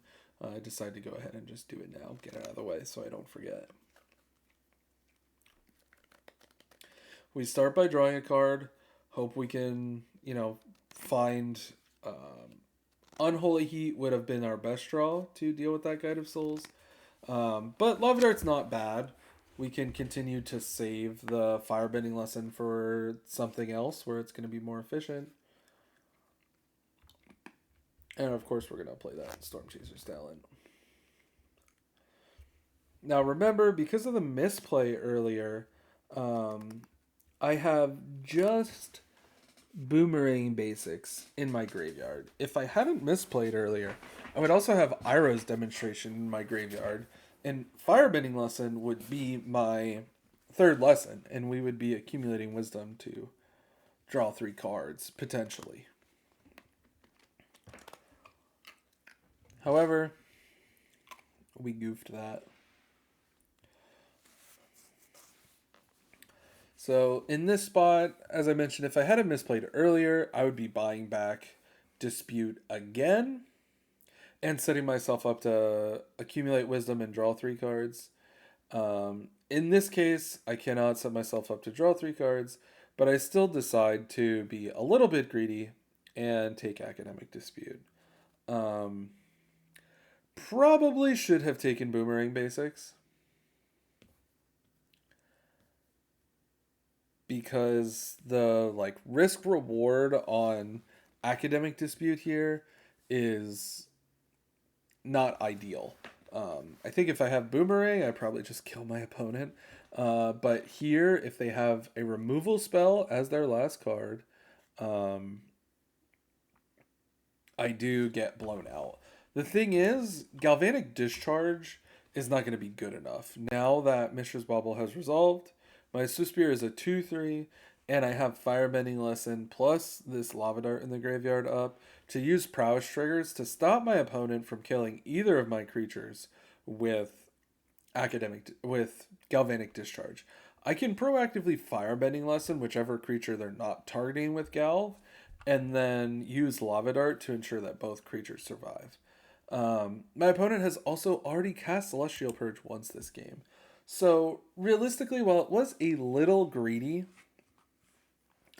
it wasn't very greedy because I'm going to go double check my opponent's exile and see the Celestial Purge there. Realistically, there was probably only 1 card left in their entire deck that blows me out here, and they only have 1 card in their hand. And they don't have a lot of selection. Alas, sometimes they're going to have it. And if you can take a line that doesn't get punished, you probably should. Like here, I calculated out, there's almost no chance my opponent can punish me, so I should just go for it. But what I should have said is, while there's almost no chance my opponent can punish me, if I just take Boomerang, there is no chance that my opponent can punish me. And I can Boomerang Talon, I can just keep my loop going. Um, I'm not going to be able to accumulate wisdom because I misplayed earlier anyway. So, um, here I misplayed on the first academic dispute, and then I messed up a bit here. I should have taken the less greedy line. Then we draw our sixth land off of the bottle, but our opponent just draws Sacred Foundry. We get our seventh land, which is really cool since we've also been like fetching away lands. We're great at drawing lands. But I digress. We're actually going to do the fabled level 3 of Stormchaser's Talent. And we're going to Lava Dart right here. This is going to make an Otter that can attack next turn and also give us a Prowess trigger on this turn. Um, I want more Otters to attack next turn, so there's no real reason not to. And in the end, we do take home the victory in this grindy match. Notably, what I'm counting here is I'm trying to figure out why my opponent didn't fetch Elegant Parlor and escape Flage with Arena of Glory, but I guess they don't have a third Elegant Parlor. Um, if they had done that, we would be in a lot of trouble. Probably dead. Um, probably dead. I digress. Tough match. Tough game 3.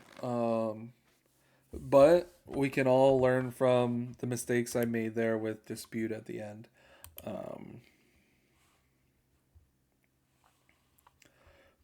I mean, really, it was like a lot of errors, and I still ended up pulling it out. My opponent and I both drew a lot of lands, and my deck is better in that scenario, even despite my copious misplays.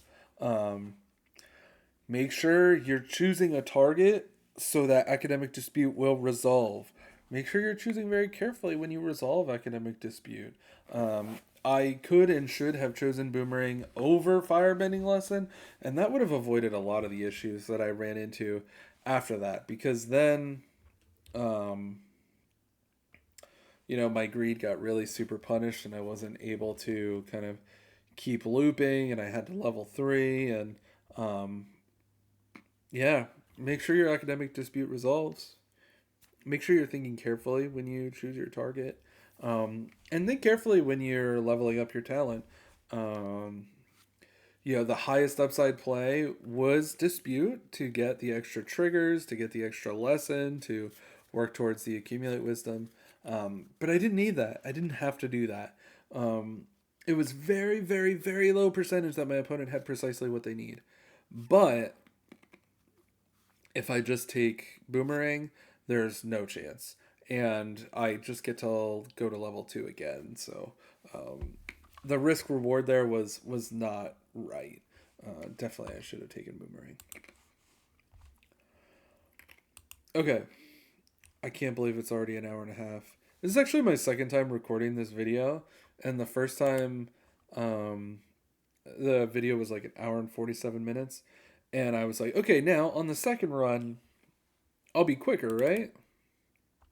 No, it's taking me longer now. We're gonna play against Affinity. I'm gonna drink some water.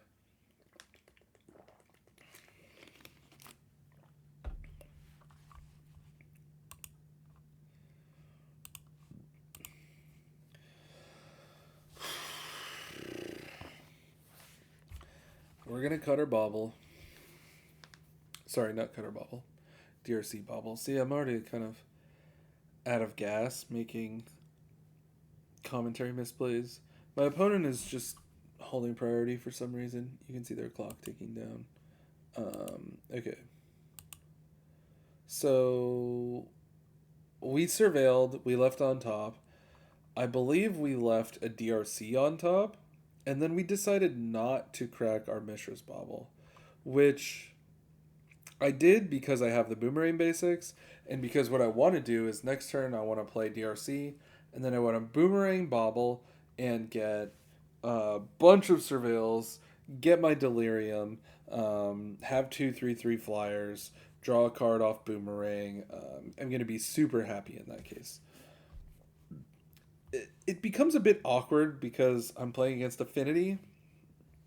They play Pithing Needle and Tormod's Crypt, which like, sometimes sometimes you get a little unlucky. So like Tormod's Crypt is gonna poop on my Delirium plan, and Pithing Needle shuts down Mishra's Bauble.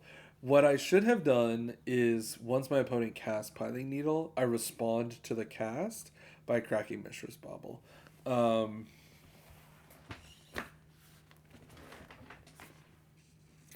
I had an auto yield, so I didn't like have that chance. But I do think that like boomerang the bauble is probably still the best thing I can do and get those 4 delirium or like surveil triggers and force my opponent to use Tormod's Crypt sooner rather than later. But this was an awkward one where like Pithing Needle really doesn't come up too often, but it does happen. And here, because it's a tough call here, um, but my opponent has Tormod's Crypt. I need to put things in the graveyard, and then I like Troll Dispute. Like it's like why is my top all good cards? I need to put some stuff in the graveyard, but I digress. We'll see. We'll see. Opponent's gonna again take their time. They play Emery, which is going to, if I can't kill Emery, is going to let them recast their artifacts, including Tormod's Crypt, which is definitely not ideal. And this, what's gonna happen? I forget what they do here.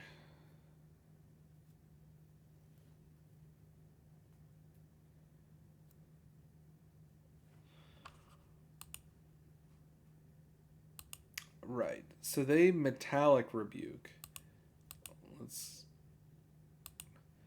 Metallic Rebuke is 3 mana, but they can tap 2 artifacts to help them cast it. So it's effectively a 1 mana counterspell, and they do counter my Academic Dispute, which is a real bummer because Academic Dispute was gonna kill Emery and fetch a card. Instead, we do that, and I make a bit of a misplay here because putting Stormchaser's Talent in the graveyard gives me Delirium. So DRC has to attack. And after I attack, they can crack Tormod's Crypt, and Emery will eat one of my DRCs. I should have left Stormchaser's Talent on top and waited until after combat to use Boomerang on Mishra's Bauble and surveil it into the graveyard. Nobody's nerfed, guys. But we are going to see resilience through misplays. So, as I said, my DRCs have to attack. There's nothing I can do. And one of my DRCs does get eaten.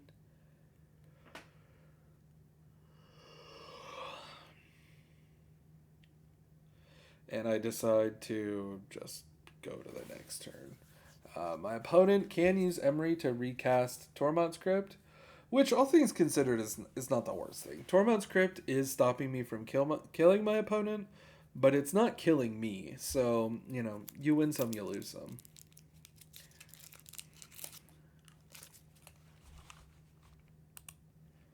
I hate how slow my opponent is because I have to, skip forward, and then you guys potentially are missing stuff. But what happens here is they tap Emery to use his ability, and they target Tormod's Crypt. Then they cast Weapons Manufacturing. Then they cast Tormod's Crypt to trigger Weapons Manufacturing. That's going to make a Munitions token.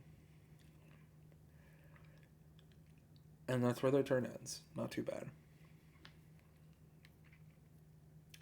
We're going to surveil, find another Academic Dispute, and start by looking at our top card and then drawing a card.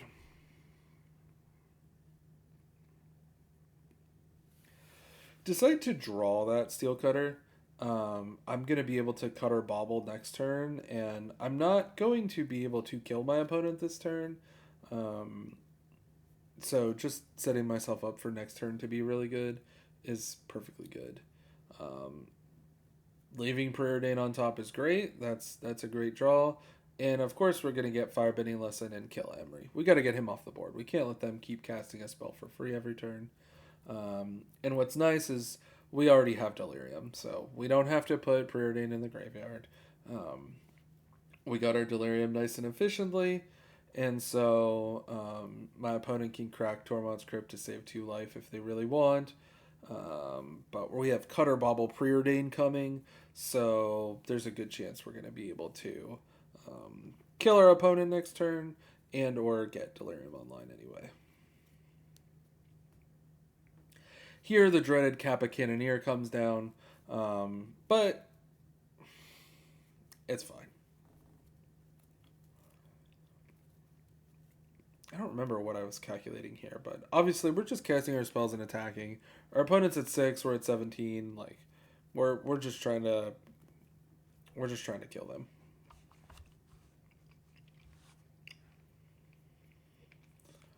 Surveilling a Lava Dart in the top 3 cards is definitely ideal. Getting those lands out of the way. I'm only drawing 1 card this turn, so there's not a way for me to draw a land and a spell and like go land spell, right? So I'm just being aggressive and putting cards in my graveyard to try and get Delirium. Here we'll take the Monstrous Rage. We don't have Delirium, so our opponent doesn't die on the spot. But now we have Delirium. We have Monstrous Rage. We're good to go.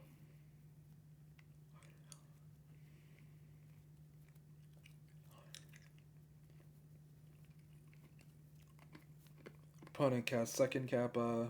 We don't care.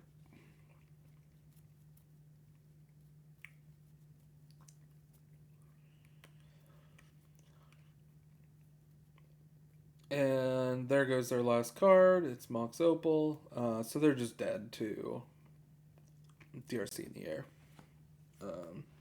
And awkward to put so many misplays in a row. But again, the point here is not to stroke my ego. It's to show you guys modern gameplay from both sides of the board and show you the power of this deck. So winning through misplays is a nice thing to do. Hate misplaying, but love when they can be learning moments there. So the management of Delirium and DRC is something that can be really subtle but really important. It's hard to realize that there are spots where you actively don't want Delirium because Delirium will force DRC to attack. This was one of those spots. Playing against Psychic Frog is another one of those spots where after you attack, your opponent can discard 2 cards. Now their Psychic Frog is a 3/4, and they can exile 3 cards from their graveyard to give Psychic Frog flying. So then their 3/4 frog just eats your 3/3 DRC. So that's another spot where sometimes I actually have to actively avoid Delirium, which is kind of an interesting thing. But it does happen. It's something that you want to consider.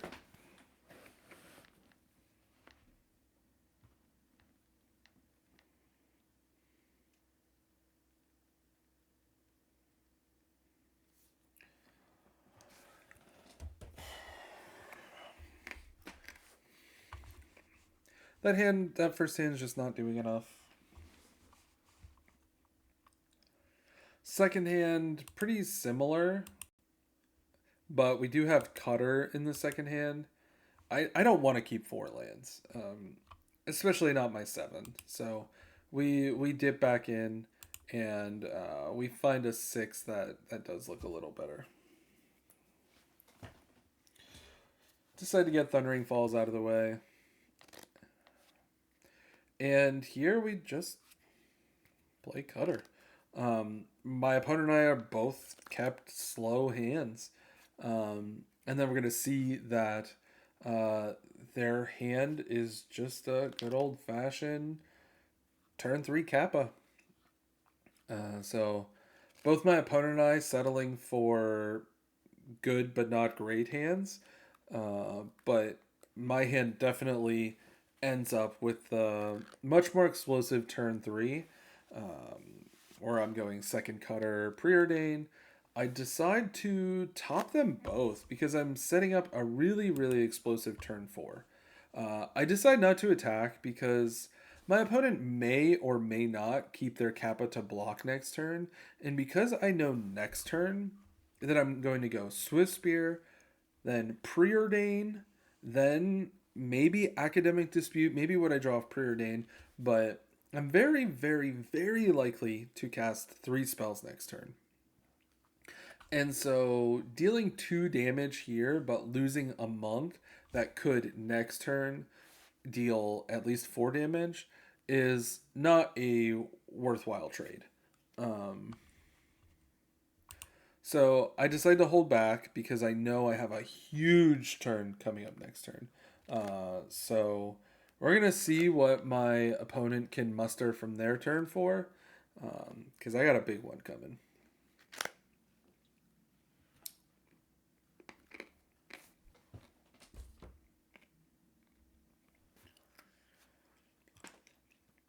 They do play Glows of Gix, which is pretty scary when they have weapons manufacturing, but not the scariest when they don't. Um, they actually just cycle away Fiery Islet, play Tormod's Crypt, which we saw last game was very, very strong against us, but this game, uh, not so much. So they make their construct off of Urza's Saga. They do it at sorcery speed because they want to attack us. We are at 18. They deal 8. They put us to 10. And of course, knowing that our hand is insane, that attack looks really bad. However, they don't know our hand is insane. And in fact, remember that we did nothing on turn 1, and on turn 2, we just played Bauble by itself. So it's reasonable for our opponent to think that our hand is just okay. And the fact of the matter is, they have to kill us, right? And these constructs, because I have double bobble, double cutter, I'll be able to make chump blockers, all day long. So they have to kill me with this Kappa Cannoneer specifically. And what they've done is they've set up a 2-turn clock, because next turn they're going to get an artifact off of Urza Saga, and then they're also going to be able to crack these 2 baubles.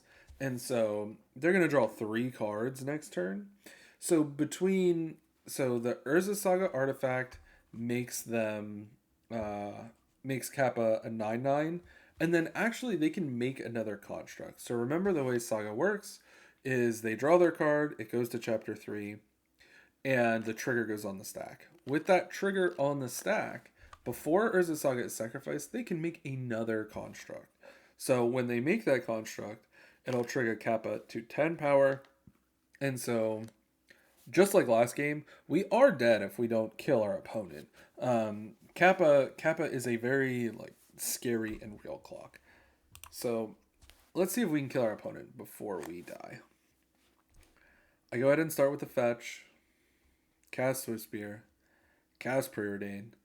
Let's see what we get, but realistically it doesn't matter, because what we're going to do is we're going to go Academic Dispute, Boomerang Basics, and Boomerang that construct out of the way so that we can send our opponent to the Shadow Realm. We draw another Academic Dispute. Doesn't matter. Doesn't matter what we target. Opponent doesn't have any cards in hand. We get the Boomerang. We send the Boomerang, and we attack for 4, 8, 12, 16, 20. And our opponent dies. Now, to briefly think about on the previous turn if attacking would have made the difference, right? And so if we attacked on the previous turn, we would have dealt 2 damage. So our opponent would be at 17 instead of 19. However, on this turn, we would have dealt 4 less damage. So we would have dealt 4, 8, 12, 16 instead of 20. And our opponent would have gone to 1, and they wouldn't have died, and we would have died on the crackback. So it was very, very critical to calculate here that attacking, I would say attacking in spots like this is something that people in general don't do enough. There's a lot of times where attacking into a big blocker is worth it because you need to chip down your opponent's life total, and like you're going wide, they're going tall. It's okay to lose 1 creature as long as you're dealing good damage along the way. Here though, dealing only 2 damage, and again, remember, we cast Preordain, and we know our top card is another Preordain. That's really, really key to this line.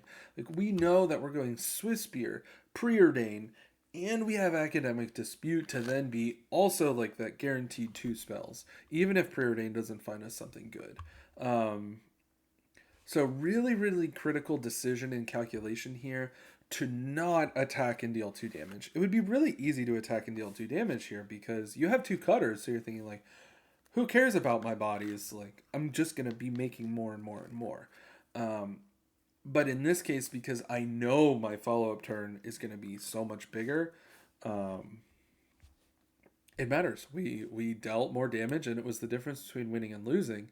And this was because, and this was in a case where we didn't find a Mishra's Bauble. If we had found a Mishra's Bauble as a free spell to cast, then it would have been, even more additional damage for that extra body. I digress. Good games, tight games. Both times we were dead if we didn't kill our opponent exactly when we did. Kappa Cannoneer be like that. But we killed our opponent when we did, and we made it happen. So Affinity. And finally, I'm gonna try my best to keep this video under 2 hours. Let's look at this cool match against Living End. We're gonna go first this time. We're gonna do 1.5. Remember, we're in the blind. We're just playing Moto. We don't know what our opponent's playing. 2 lands, DRC, Steel Cutter, Violent Urge, backed by DRC. Not the greatest hand I've ever seen, but definitely good enough to keep. Bauble would make this hand insane. And now my opponent has cycled a card, and so I know I am playing against Living End, which means I gotta go fast.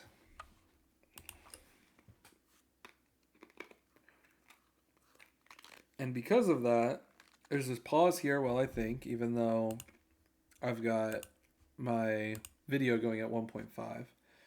And I decide not to cast Bauble or Cutter. I just really feel like I need to go faster if I'm going to kill my opponent before they do the thing, or I need to find some pertinent interaction. So I end up keeping those cards on top so that I can then put Stormchaser's Talon in the graveyard. And again, as I keep saying, knowing your top card is so cool. So now I am all but guaranteed to get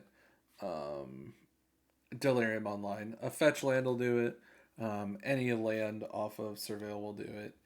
And now we're going to see another pause. Again, even though this is at 1.5 times speed, because what I'm trying to calculate is, can I potentially kill my opponent?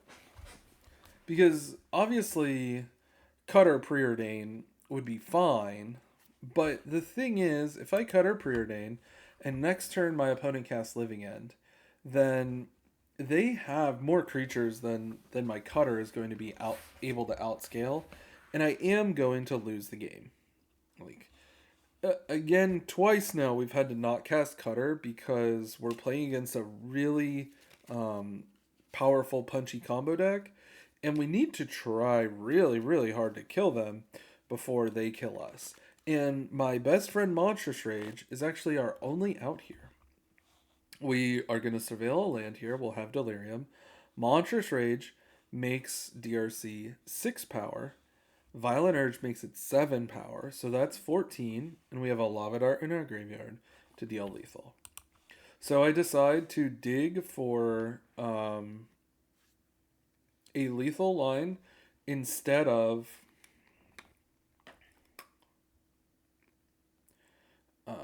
taking the value play, because we're playing against a combo deck, and we really need to try and kill them. In this case, I don't find Monstrous Rage. And I do decide that Academic Dispute is probably better than hoping that my top card is precisely Monstrous Rage. I took my spin of the wheel, but I'm not that desperate. And so I'll go ahead and attack for 3. And now there's another calculation where I'm basically figuring out that if I don't cast Violent Urge now, it's probably not going to deal any damage. Again, I'm trying to play as optimally as I can in the face of my opponent casting Living End on turn 3. And so casting Violent Urge now means Violent Urge deals 5 damage. Because DRC will deal 8 instead of 3. And so my opponent will be at 7. I have a Lightning Bolt in hand, a Lava Dart in the graveyard, so my opponent would just be a Lightning Bolt away from dying, which means even if they do cast Living End, I do have an out. And so I will go ahead and end up deciding to say, yes, now is the right time to cast Violent Urge. Even though it's not going to kill my opponent, it's dealing more damage than it will if I wait.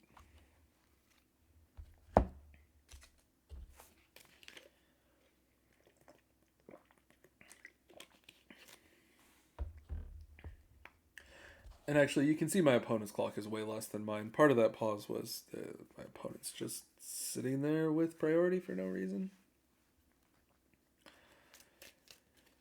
Here they play a fetch land, which gets us one step closer to the burn plan maybe being able to kill them.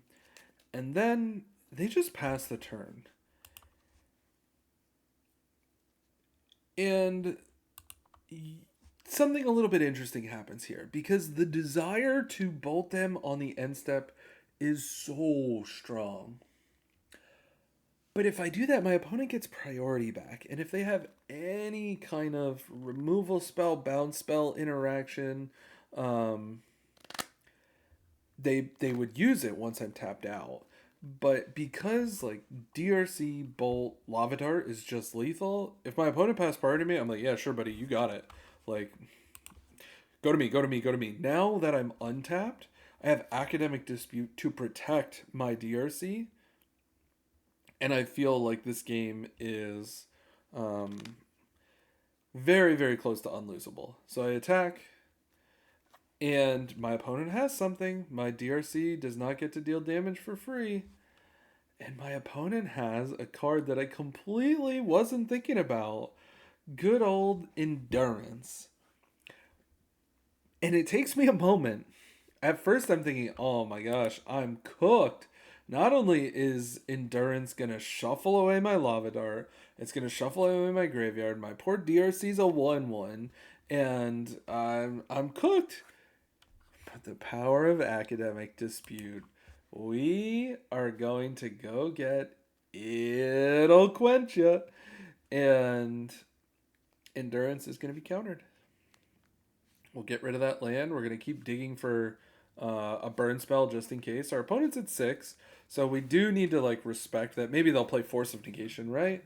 And if they force this, then you know I've used those surveils to get myself closer to the lethal Lightning Bolt. Alas, Force of Negation does not come. It'll Quench Ya. Resolves. And my opponent takes 3. and they just concede the game. They don't have an answer to DRC, and so before it goes back to me, they just die. We'll go to sideboarding. We're going to bring in Tormod Script. We're going to bring in Consign to Memory. We are not going to bring in Surgical Extraction. The key here is they bring back the whole graveyard, not just one particular card. So Surgical is a little narrow. You could argue that, you know, oh, well, if Living End ends up in the graveyard, you can Surgical Living End, and their deck is terrible. I don't think that's a good argument, because if Living End is in the graveyard, you're not in a great spot. We don't have a lot of counter spells. And Consign to Memory, our one counter spell, besides Quench, of course, is countering the Cascade trigger, not Living End. And so Living End remains in their deck. And then, of course, we bring in Tormod Script, because that will exile their entire graveyard and stop Living End from doing the thing. Oh, right. I forgot to show you what I board out. So I end up deciding to take out 3 Boomerang Basics and an Academic Dispute. Despite Academic Dispute being huge in that game, it was more of a niche thing. And as far as, you know, both decks plan A, Boomerang feels super, you know, mid there. It's a little slow, and my opponent's going wide, not tall. So Boomerang's not really looking great on either side of the board. And then Academic Dispute, because I need my honest sideboard cards in this matchup. The lessons are fine, but not doing anything too exciting against my opponent's very powerful plan A. So I want to focus on racing and my honest sideboard cards. Can't keep this one lander. Sorry. What? Okay. I keep this one lander. This is a little sketchy. I guess, you know, I was probably just looking at DRC Consign and the 2 cutters. This is a little sketchy. I think if I could go back in time, I probably wouldn't keep that one. But I think the main reason is because it's so critical to have an answer to my opponent's game plan here that I just saw the Consign to Memory, and I think I probably kept it without looking closely enough. Here I decide to go ahead and Surveil to try and find that second land, which is going to be really, really important in order for me to be able to play Magic. Yeah,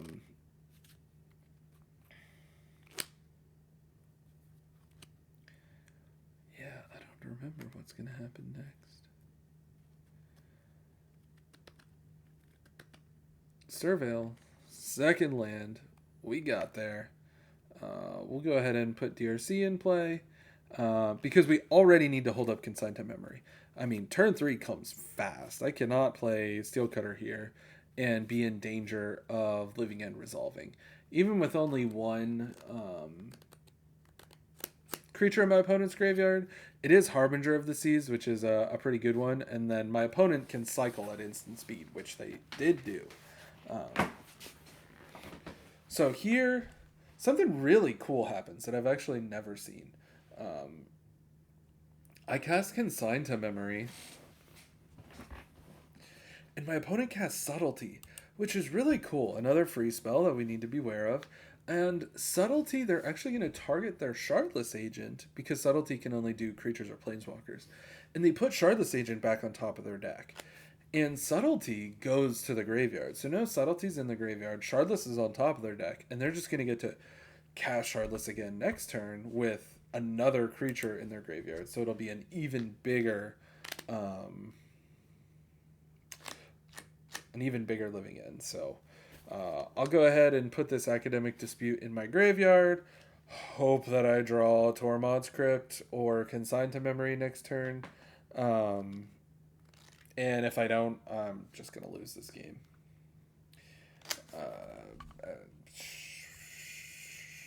Yeah, we're at the 2-hour mark. I'm going to do some fast forwarding because my opponent's going to resolve Living End, and I'm going to concede. Yeah, there's nothing going on there. we don't have anything. We don't have our lands. We got nothing. We're dead. We're dead.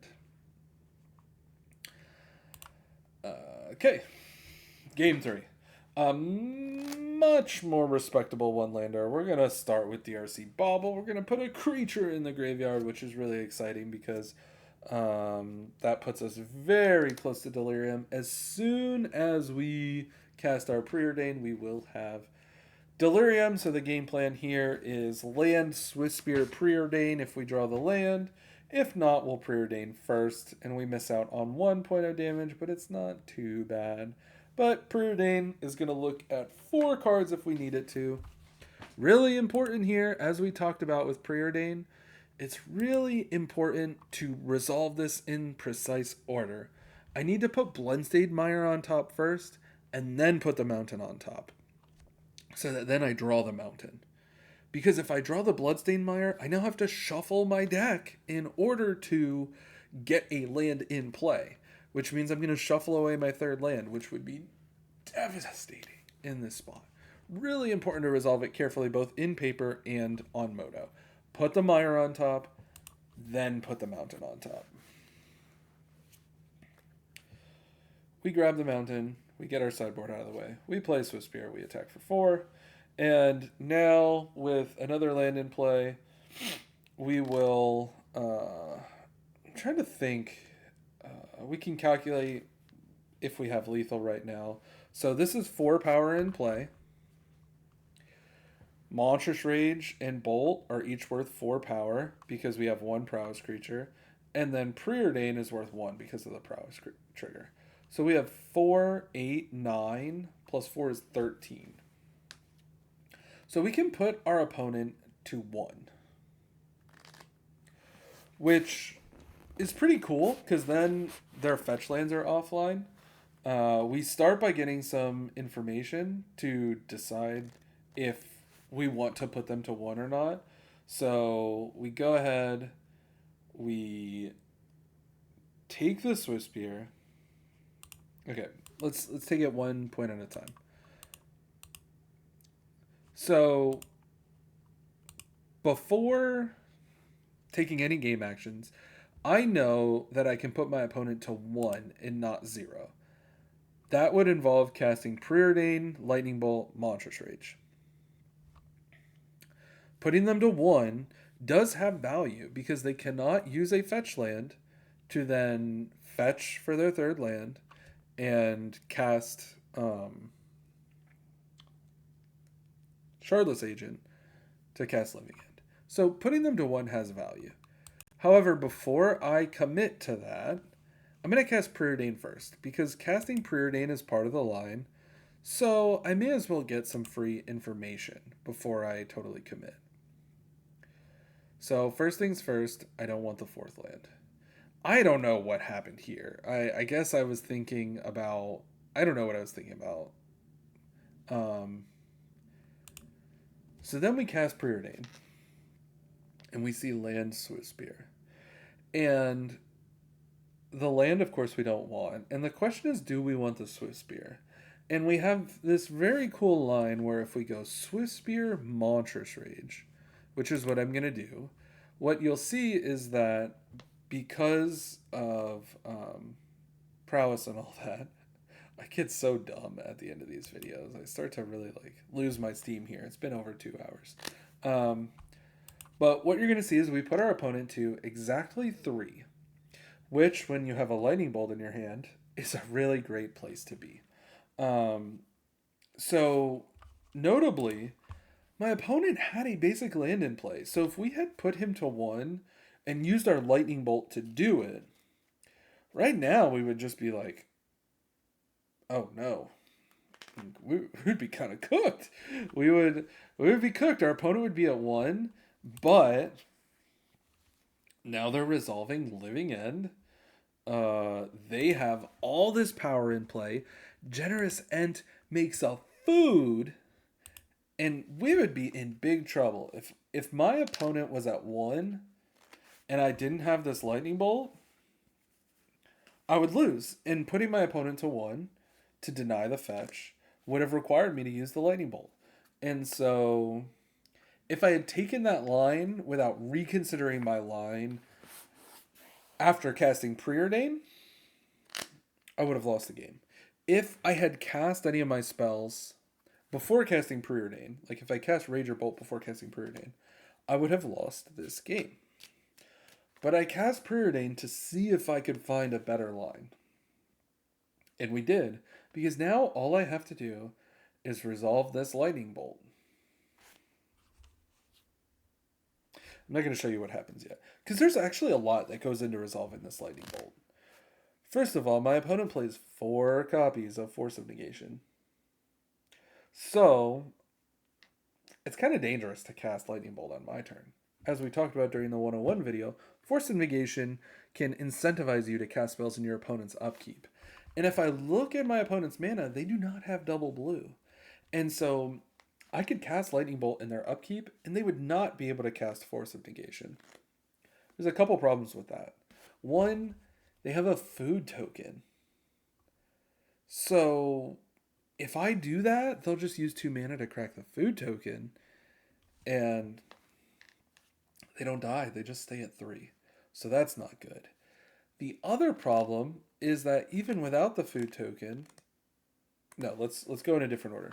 So the problem is the food token, right? Well, there's a really cool line I have available because of Academic Dispute. I could use Academic Dispute to go get Boomerang Basics, and then I could Boomerang their food token to take away their food.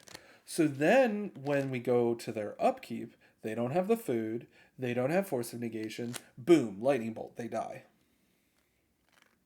However, if you look at current Living End lists, Living End is playing up to 2 copies of Flare of Denial and up to 4 copies of Mystical Dispute. And given that we used a blue counterspell in both games 1 and 2 to stop them from comboing or killing us or like doing things, we cast blue counterspells. So of course they will have Mystical Dispute brought in. And Mystical Dispute for blue and 2 colorless would be able to counter our Lightning Bolt. And so even if we get rid of the food, my opponent has up to 6 counter spells in their deck that would stop me from killing my opponent.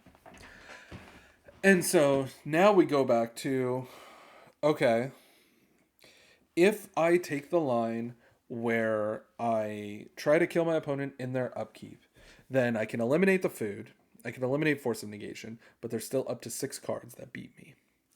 So what if I cast Lightning Bolt on my turn? Then I'm dealing with 4 Force of Negation, and as I said, up to 2 copies of Flare of Denial. So you might think, all right, well, once again, that's 6. So it's even.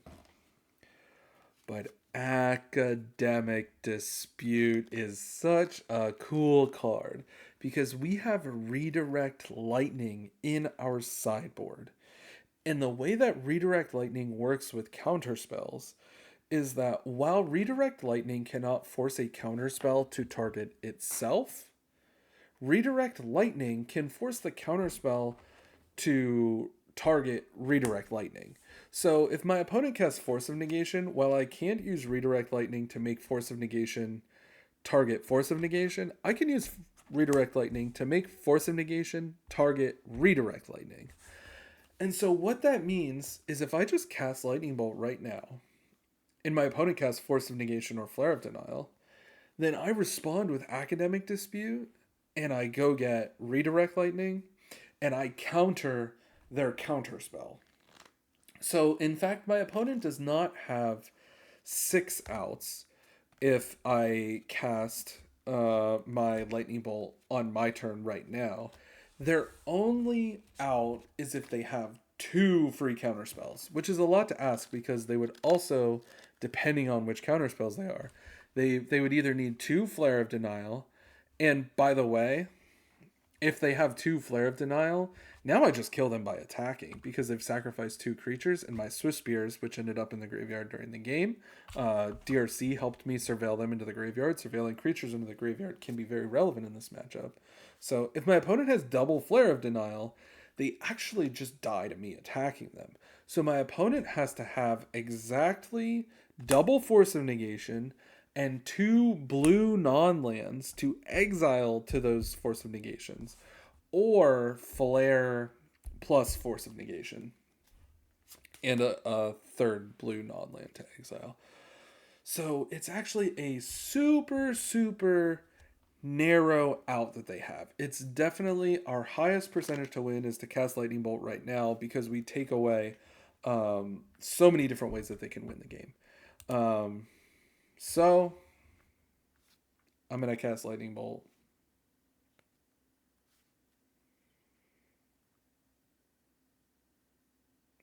And we just win the game. They don't even cast a single free spell. But really cool spot there, because at first it looks like, oh, I should cast this in my opponent's upkeep because I want to play around Force of Negation, which I know they have 4 copies of. And then you go, oh, wait, there's a food token on the board, so I can't do that. And then you're like, actually, I can. Academic Dispute is so cool. I can go get Boomerang Basics, get rid of the food, and then cast it in their upkeep. And then you go, oh, well, wait a minute. Current Living Endless are playing 6 different counterspells that they could potentially use in their upkeep that aren't Force of Negation. So maybe I should see if there's another way that I can beat my opponent. And Redirect Lightning is that other way. And it puts us in such a cool spot. And it's really cool that through the course of that game, I surveilled 2 Swift Spears so that double Flare of Denial actually isn't lethal either, because they would sacrifice 2 creatures to cast both of those Flares of Denial, and that would leave them with not enough blockers to just survive combat. Really, really cool and complex spot here at the end. Modern's awesome. A lot of a very like cool match here to end on. 2 hours 11 minutes. I hope if you made it this far, you really enjoyed the video. I hope you found it helpful. I will be making a written guide for the deck that I release on my Metafy. That'll be, full breakdown of the deck. It'll include stuff in the video, stuff not in the video. Modern's really complex. I would have to write a whole book to cover everything, which is, not something I'm in a position to do yet, but I hope that this series is helping give you the confidence and excitement to go play Modern, because it's a lot of fun. And don't forget, the next video will be Moto 101, so that you can practice playing Modern too.